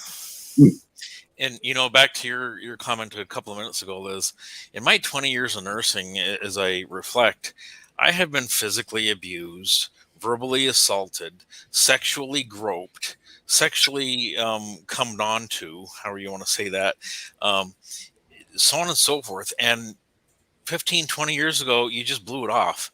Nothing's going to happen. You sit at the end of the day, you scratch your head and say, that really happened today? No, I must have hallucinated it. But today, you reckon with yourself and with the people that are around you, and you say, that's not okay. It is not okay. And I don't give a damn that you're sick. I don't give a damn that you're out of your freaking mind. You don't get to touch me there. You don't get to say that to me. You don't get to be verbally abusive. I'm sorry. You don't. It's not okay. I wonder though, where do we draw the line? Because at some point you have a little old man or a little old lady who is, demented, and they say something, or they, pinch. I've been pinched. Oh my God, stop doing that though. I'm like starting an IV and they're just like, no. And I'm like, don't pinch me. God damn it, that hurts. Is that assault battery? I think it would be at the same level of criminal liability. I mean, are they aware of what they're doing? Do they know that it's wrong? And can they appreciate that? If it's a 20-year-old who has all of his faculties and stuff and whatnot, then dude, stop it. If it's your 98-year-old grandmother who's fully demented, doesn't know where she's at, doesn't know who's the president, okay, there has to be some leeway. And I agree with you, J. Michael, but when I've got a 23-year-old sitting her up for an epidural and she reaches down and grabs me and, has a feel, I'm sorry, you're pregnant. You may not be feeling well, but you are completely within your wits. And it's not okay that's for you to touch me unacceptable. there. Yeah, that's absolutely not okay. Gentlemen, that's what I was going to say. Yeah. You touched a hot button there. I love that because we do allow some of this kind of stuff depending on the situation. And the question is, this is a whole discussion in itself, I suppose. Like, where do we draw the line? Because I've had psych patients that I bring in, and you can't keep me here against my will, and they call me every name in the book. And I just figured that's what I mean. I knew I was getting into that when I knew I was going to work with psych patients. They don't have the filter. They're going to say whatever. I can't be offended by that. I can't take that home. They can threaten me, but because what I know about psychology as a professional is that they're in a corner, and a cornered animal is dangerous, and they're going to say and do whatever they can to get out, including threatening you and everything else. So I don't take it personally. So some of that is kind of what we signed up for. No, getting grabbed by your patient in OB, and getting a quick feel, that's not what you signed up for. But being berated by the psych patient, I always felt is kind of what I signed up for. Now, the other patient I had who grabbed me by the collar and pulled me in and cocked his fist back did not sign up for that, and I did call the cops on him. And also because he pulled his IV out. I may have told the story. He had his hand on his IV, and I'm like, don't pull it, don't do it, don't do it. He just looked at me, he's like, boom, and pulled his IV, unspiked his IV bag. So I ran in there. I'm like, God damn it! And so as I went to grab the IV bag to stop it from dripping all over the place, it may have sprayed him in the face. Sprayed him in the face. Well, and that may have been why he decided to pull me like this and go like this. But we had my hospital was right off of a major off ramp of the 101 freeway, and I used to always tell everybody, I go, how often do you see any of these psych patients go walk onto the freeway? Zero. So there is free will, and I don't. And and you bring up a good issue, Scott. Like, there's already enough crap that we deal with just as part of the job of the behavior of dementia patients getting scratched, cut, hit, slap, whatever, right? So there's already a level that we are dealing with that is what nobody else in society deals with or should have to as part of the job, right? But it's, do we sign up for it or not? I mean, I don't know. I don't really believe in that, but I think, it's like I would have a head-to-head with many psych patients, and I would be like, please tell me that you are going to go walk on that freeway right now, because you're not. So don't give me some crap that you don't know what you are doing behaviorally, because you didn't punch the cop that brought you in here, did you? So don't even think you're going to get away with that with me. So, it's like, but I think that there's another abuse is coming too, not from necessarily the patients, but the family members and everything else. I can't tell how many times me and my other nurses have been totally berated by, the family members. And it's like, door, go, bye. You're not welcome here. Well, that was Right. part of our talk about marketing, right? And about like, let out, 24-hour visiting hours, just let as many people in as possible. It's open door policy, right? All about the PR of the hospitals and how much does that put the safety of staff at risk, right? Mhm. And other patients. I mean, I've had patients come out of their room and say, "Do you want me to call the police?" Right? Because some other patients going bonkers or some family members going bonkers. We had a code situation where I am not exaggerating, at least 50 family members, it was like a thunder coming down the hallway, came into the room, around the room. And at one point, the nurse who was left in the room with the patient, like she just was gone. She got taken down. It was like a mosh pit. And she had to literally crawl out of the room to get out of that room because it was just this hysteria that, and, we actually had to call the police, security had to come up. I mean, like it was like all hands on deck because they just were like, sure, just keep coming on in the hospital. No problem. It's not safe. Nobody could get to any other rooms to do stat blood draws. The doctors couldn't go into do rounding on other patients. I mean, it impacts all of patient care. And this is something we have to address because it's a safety issue. Bring in as many family members as you want. Just make sure you give us a good review on Yelp. Well, and back to Scott's comment and Cassie's comment in the chat. Many years ago, it was, sorry, this is what you signed up for. This is the culture. Welcome to it. And today, being 2022 and after COVID, we as nurses and as human beings have decided this isn't okay. It's just not. I've got to speak up. I'm not going to tolerate it. Sorry. And I have a poll up right now. So go check that out and then keep going, Chad. It's not what I signed up for. I signed up to take care of patients, not take abuse from patients. And we just normalized it so much. We did normalize it, and I think to some extent we still do. But we're also in the transition area where we're saying it is what we signed up for, but it's not okay.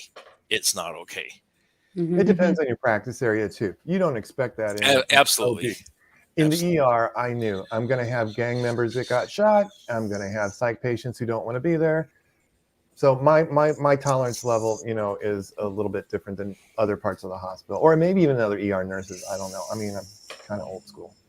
I mean, I guess it just depends at what point are you willing to work? Like, what's your compensation? What kind of protection do you have? What kind of recourse do you have? I mean, I worked in the prison system. I never worried about my safety, other than actually when I was with prison guards and they would kind of do sketchy stuff. But that was the only time I didn't worry about the prisoners because there's a code of conduct. There's, and I also want to add in, right, that the other side of it is how do we cope? How do nurses cope? What do we do with all of this, right? Well, guess what? We have an alcoholism rate of somewhere around 18% compared to 6% of the average population. There's one fact, right? There's the other types of, there's all the other types of things that may not be as well measured, right? But alcoholism for sure is very well researched among nurses, and it can, for 100 years, has outpaced double what the average population is. And there's a reason for that. We see so much, we do so much, we put up with so much. We literally get amniotic fluid in our mouth or get poo flung at us. We get sideswiped by. I worked with the prison system for 3 years too, and I never had problems being around the prisoners because there's always a guard literally an arm's length from me. But there's a few times guards left me alone with prisoners, and boy, that is uncomfortable. It'd be interesting, Adrian. I don't expect you to be familiar with the statistics, but to see other professions, teachers who also have a lot dumped on them, police who deal with psych patients, and the public and people in very delicate moments in their lives, firefighters, doctor, other. Well, there's also the professions that have high exposure to alcohol, bartenders, right? Service industry, highest rate of alcoholism, I believe. So, but yeah, of course, there is these jobs where there's just this high stress, high danger, and also if there's exposure to those substances, bartenders, service industry folks, where it's just kind of the norm where, we give free drinks to our staff or whatever that might be. There are some higher numbers actually, because, I love to do research. So I'm just like, And we love you for it. I just then you are familiar with those numbers. Why have I never had a job as a researcher? No. I don't know. I did want to point out this comment really quick. Just for the point, just because I wanted to address it. Good golly, Miss M said, so then what about nurses who are permanent and work at one hospital? Why focus just on travel nurses? The point of this was, if you are working at one hospital, you can unionize. It would be awesome to see a union for travel nurses, because everyone at one hospital can kind of band together. So it's not focusing on, hey, if you work at one hospital, then you don't deserve protection. You do. And you have your core people there. And in my opinion, and probably Adrian's, you should unionize and be involved in that and stand up for yourself. But travel nurses do not have anything holding them together. They're just all out there kind of like blopping around, like doing their own thing. So not focus on one or the other, but like, why can't we unite travel nurses so that they have a voice in all of this and focus on hospital-based nurses? So it's not like ignoring hospital nurses, if that makes sense. And on that point, for instance, I was on 2 assignments, so 6 months. I did not meet one travel nurse from my agency. I'm not planning travel nurses, but not one from my agency.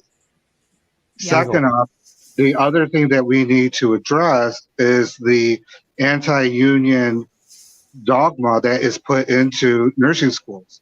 When I went through nursing schools and they talked about it, it was like, how dare you look at these liberal Northerners and then their dirty ways? Like, no, you guys don't understand the benefits of it. My first job was as a union employee. Where were you? I used to tell people, I would say, Jesus was a carpenter. They have an awesome union. Exactly. I mean, like I already told y'all, my wife now works for the Mouse, their union. And I mean, one of the things is people don't realize is the major amount of benefits that they can have. For instance, our child care had come down with the pandemic and had to be out.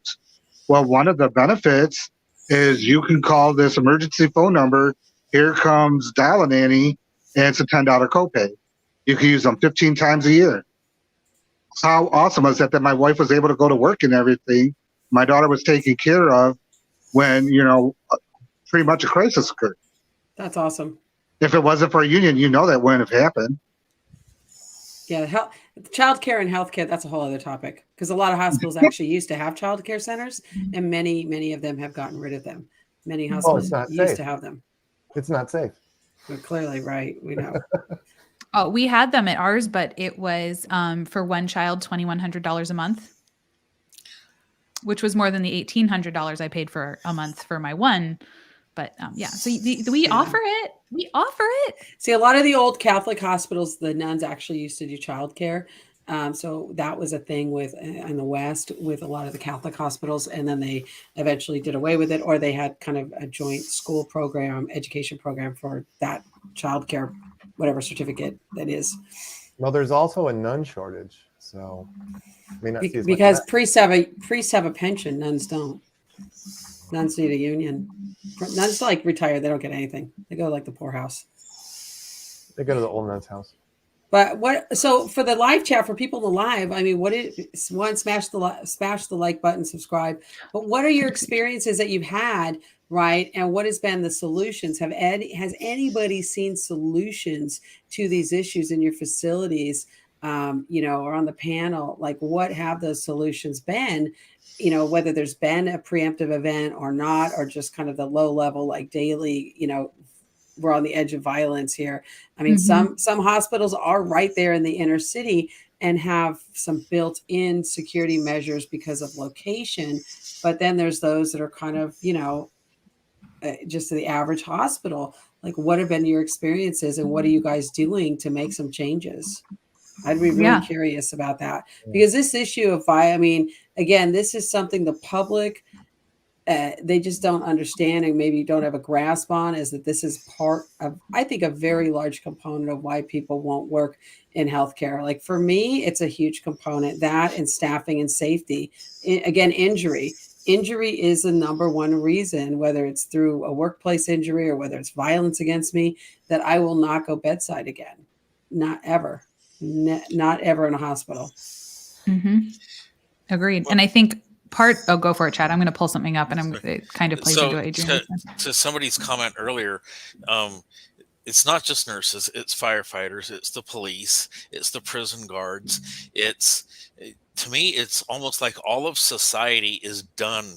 We have all, as a society, had it with the constant violence and the bickering and I'm afraid to go to Walmart because I might get shot sort of stuff.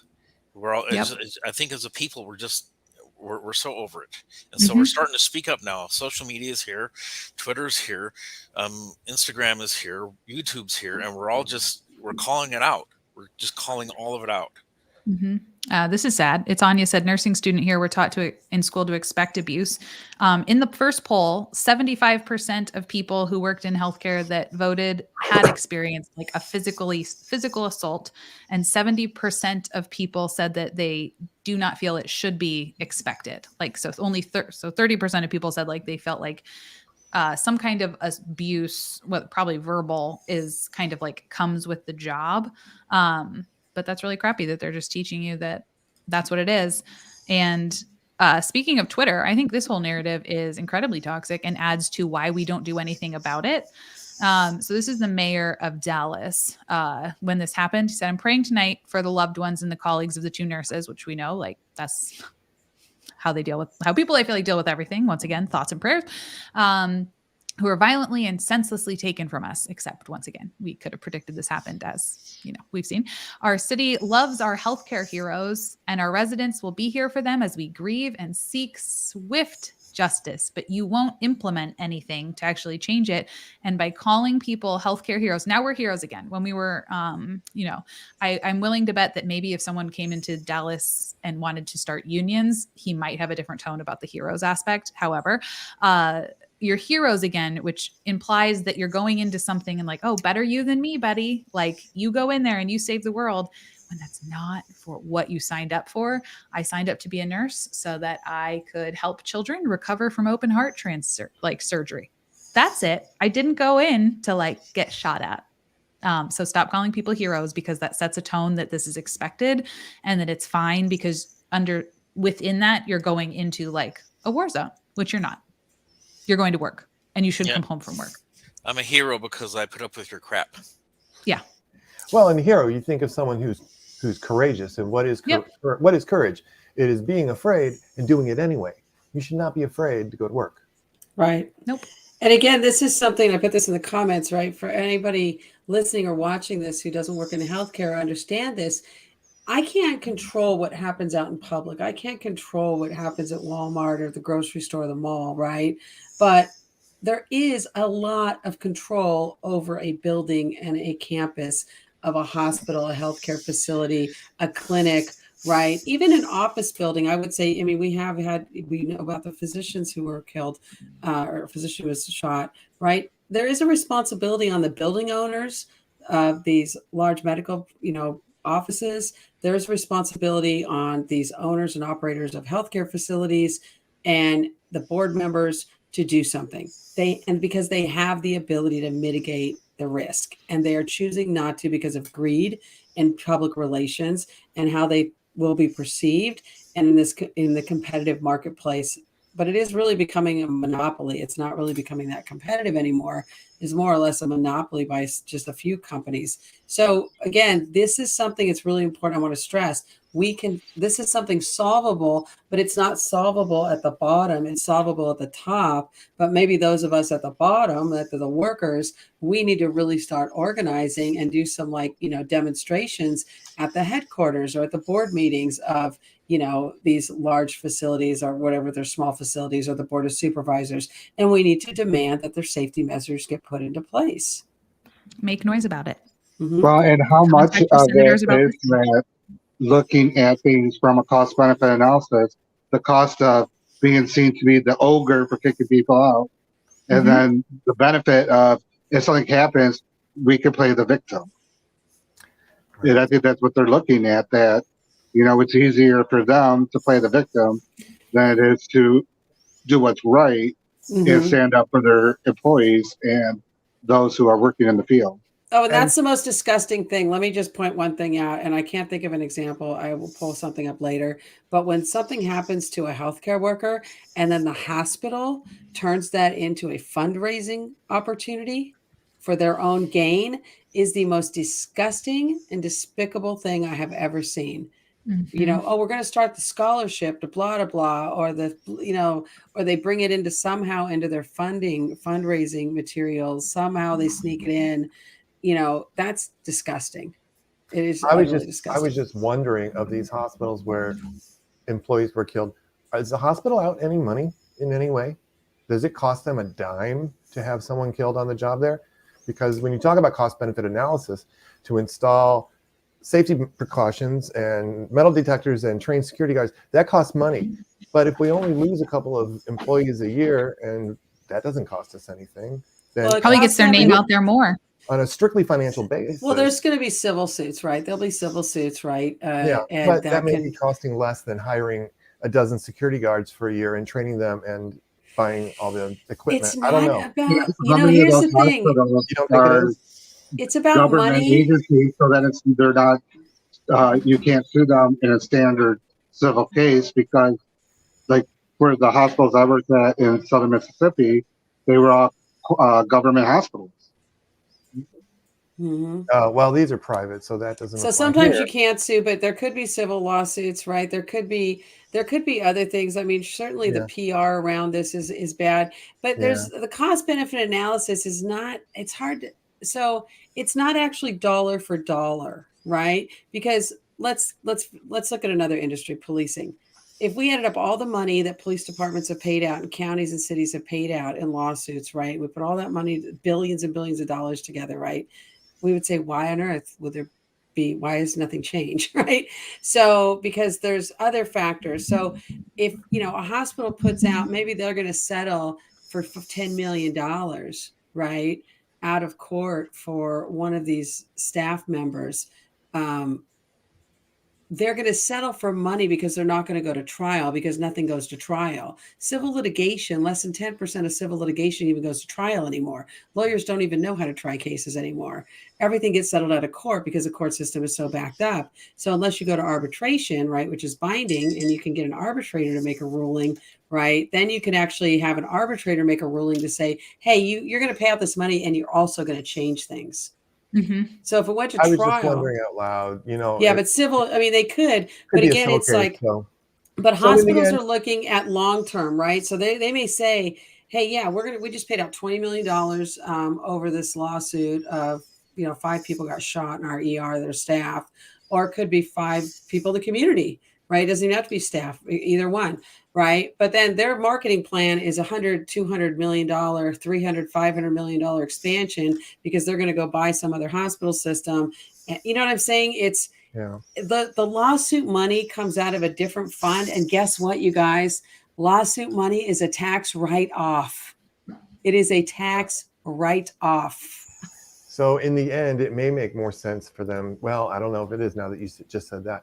It makes more sense for them to put security measures into place than to pay out a civil suit when someone dies. But now you're saying it's a tax write-off, so that may make the decision a little harder which way to go, prevention or... There's actually a bonus. There's actually an incentive. Which is really wrong. Just like union busting. Union busting is a tax write-off. It's supposed to be reportable. They don't always report it. It's again, these things, there's so many things that are tax write-offs that people don't understand in business that they're actually going to make money off of it, right? It's disgusting. It is disgusting. That money should go to the family, at least. Right. It should. And there could be fines. So like OSHA, like for example, OSHA could come in and do an investigation and say, okay, we're going to fine you XYZ for a death, of an employee, right? So there could be something like that. But these fines, again, even large fines, because I was very involved with OSHA complaints against nurses who were injured during COVID or passed away. I mean, a big giant fine was $65,000. I mean, which is nothing to them. It's right, some change. Right. Which was, I got the biggest fine against a hospital for the death of a nurse due to COVID in 2020. But it was still like We were like, what? Because people are used to seeing millions and millions of dollars figures running around. So again, but that does become public record forever. So, this is the thing. But again, I just think that nothing is going to change here until we as healthcare workers come together, just like safety in schools, and we go to these boards and we start being activists and we become shareholders, right? So if I'm a shareholder, if I own one stock of HCA, I'm entitled to participate, right, in their board meeting, right? So shareholder, that's another form of activism, is shareholder activism in some of these privately held companies. But as well, just, even if 10 people show up, right, and they do a press conference, if 10 people show up outside Methodist tomorrow and say, we're going to do a press conference about the violence in this hospital where we work, they're going to get attention and things are going to change. And if they do that every day, it doesn't take a lot of people. People have the misnomer that it takes a lot of people and everybody. It really, truly does not, especially now in the age of social media, when you could just be going live on TikTok doing that. You could be going live on Instagram, live on YouTube, live on Facebook. So I really implore those staff at these hospitals to get out there and do a press conference on these issues and make some concrete demands for safety. I think you could run on that campaign. So, and get some of these people, get their electeds if they're on these committees, right? If they're Congress people, invite them to these press conferences. Always invite your electeds to these press conferences, because if they don't show up, you're gonna make that known as well. So, what is your stance on this issue? Here we are, Texas, North Carolina. Every single state has issues of violence in healthcare, every single state. So when we start making electeds, whether it's at the county level, the local level, the state level, national level, we've got to start making electeds accountable to this and get their position on it. And they've got to come out clear and start looking at who their donors are and how much money they're getting from healthcare and from the healthcare lobbies, and hold them accountable. We put them in office and we can take them out. We can run other candidates. Yep. And I think it's just that we all have to get mad enough and actually do something about it. Absolutely. And that's why Nurse Liz is here. She's helping with that. She's helping us all to bind our rage together and make some change. With Take me action. Get angry And take action seriously, because it doesn't take a lot. I mean, if I can go on Twitter and get like $2,000 back from Delta on a tweet, right? You can do a lot with a tweet. Get on Twitter. I tell people, get on Twitter, tag all of your electeds on these issues. So everybody at Methodist, everybody in North Carolina at the psych facility, get on Twitter and start hashtagging your electeds and hashtag your employer and say something has to change. You have the right to that speech and to express yourself. Yep. Exactly. And with that, I do have to leave and rejoin my family and go pack for my trip that I'm leaving for in less than 12 hours. Have a great trip. But thank you for helping me talk about this. I feel like this is the beauty of having this, is all of you bring such different perspectives and knowledge that we can then hopefully get out to the public and talk about it and make other people mad and inspire them to maybe do something. And yes, reach out to their people, stand up at your institution, ask questions. If you're a new nurse, like if you're a student watching this, ask questions and bring it up. Because the more people realize, oh, we're talking about it, the more it becomes normal to talk about it and to ask in interviews, what is your state like about details like that? And we want to normalize that so that it is just as normal as any other conversation. And if you would like to help spread the message of this, please do give the video a compressions on the like button. I know everyone always leaves annoying comments when I mention that, but it really does tell YouTube how to, that you liked it and you would like other people to like it as well. And yes, and go find these lovely people on their social medias. They do all of the things that they're doing here, but on their own platforms, and they're awesome. And yes, Scott. And Friday, we're going to have a discussion, but over on my channel. So here's the thing. I'm not sure anybody who's subscribed to Nurse Liz will get an alert. Well, I'm going to put if you schedule it ahead of time, I'm going to do a community post that will send people there. All right. But the other way to do it is to go to my channel, which is linked below, and subscribe to my channel.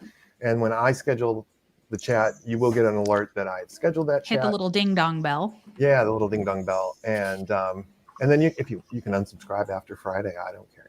Just Don't do that. But if you want to be reminded about Friday, please, it will be at the same time at 12:30 Pacific time, 3:30 Eastern time. If you live in the middle, you can do math. And we are getting Scott to 1,000 subscribers. Okay, group. That's our goal. We're at Yay. 611. We're gonna get to 1,000. And if you want to laugh, go to my channel and watch the Yes. horse video, the horseback riding video. That Please. Everybody's if you got just after this, I got as a palate 7,000 views cleanser- on 2 hours. Yes. I did watch As- that. I You know- laughed and laughed. The You world's know- best palate cleanser. Go watch Adrian try to get on a horse. Please. You know what's funny is I look at my YouTube channel is not my life, right? So, but I look at see how many views different videos get, and of course, when I was involved in the whole Nashville nurse case thing, that got a lot of views and everything. But lately, it's been kind of steady. There's a little bit of a peak though with the Air France ad. So apparently, that's what you want from me is Yes. humor and very short videos, which is going to be very difficult for me to make because I like to talk. But we'll see what we can do. But Friday will be a lot like this. That's a good one. I shared that Air France video with a Did lot you? of people. Yeah. Good. Scott, have you you know what we're talking about? Say And again? You know what we're going to talk about? We don't have a topic yet, but it will be interesting and exciting and engaging, and you'll never forget it. It's a It'll true change- Nurse Liz it'll change your stream life. where you don't know until the day of. And We- you're like, I need you to challenge, become an we expert. find You out. have 5 hours. Right. Hey, you know 5 what? minutes. Anybody Nurse watching- Adrian always rises to the challenge. I try to send Yes, you guys she articles. does. I try to send articles like, here's something. I know she does. She's like seriously saving us. She's like, all right, here's how we're going to look prepared. I'm like, thanks. This is really enabling my bad behavior. Nurse Adrian is the one in a group who always did 98% of the the Yes. We, And I'm we like, love this is Adrian. This is We enabling absolutely love my behavior, and you should not do it. But thank you. So all the people over here, if you're over here in the chat, one of the 233 people watching, if you have suggestions for what we should talk about on Friday, by all means, drop me a line. I'm at nursescottvids@gmail.com, or go to my channel. You can find links and stuff there. Maybe we'll take up your topic. Yes, do it.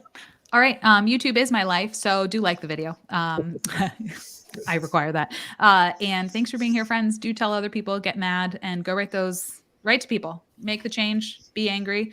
Always remember that you are not alone. You're not the only one that's mad. Find the other people that are mad. You are more than enough. You deserve to not go to work and come back fine. And you, my friends, can do the hard things. Until next time, au revoir. Au revoir. In Air France style. But you did not die. You did You that? didn't do that on this one because it's too ironic.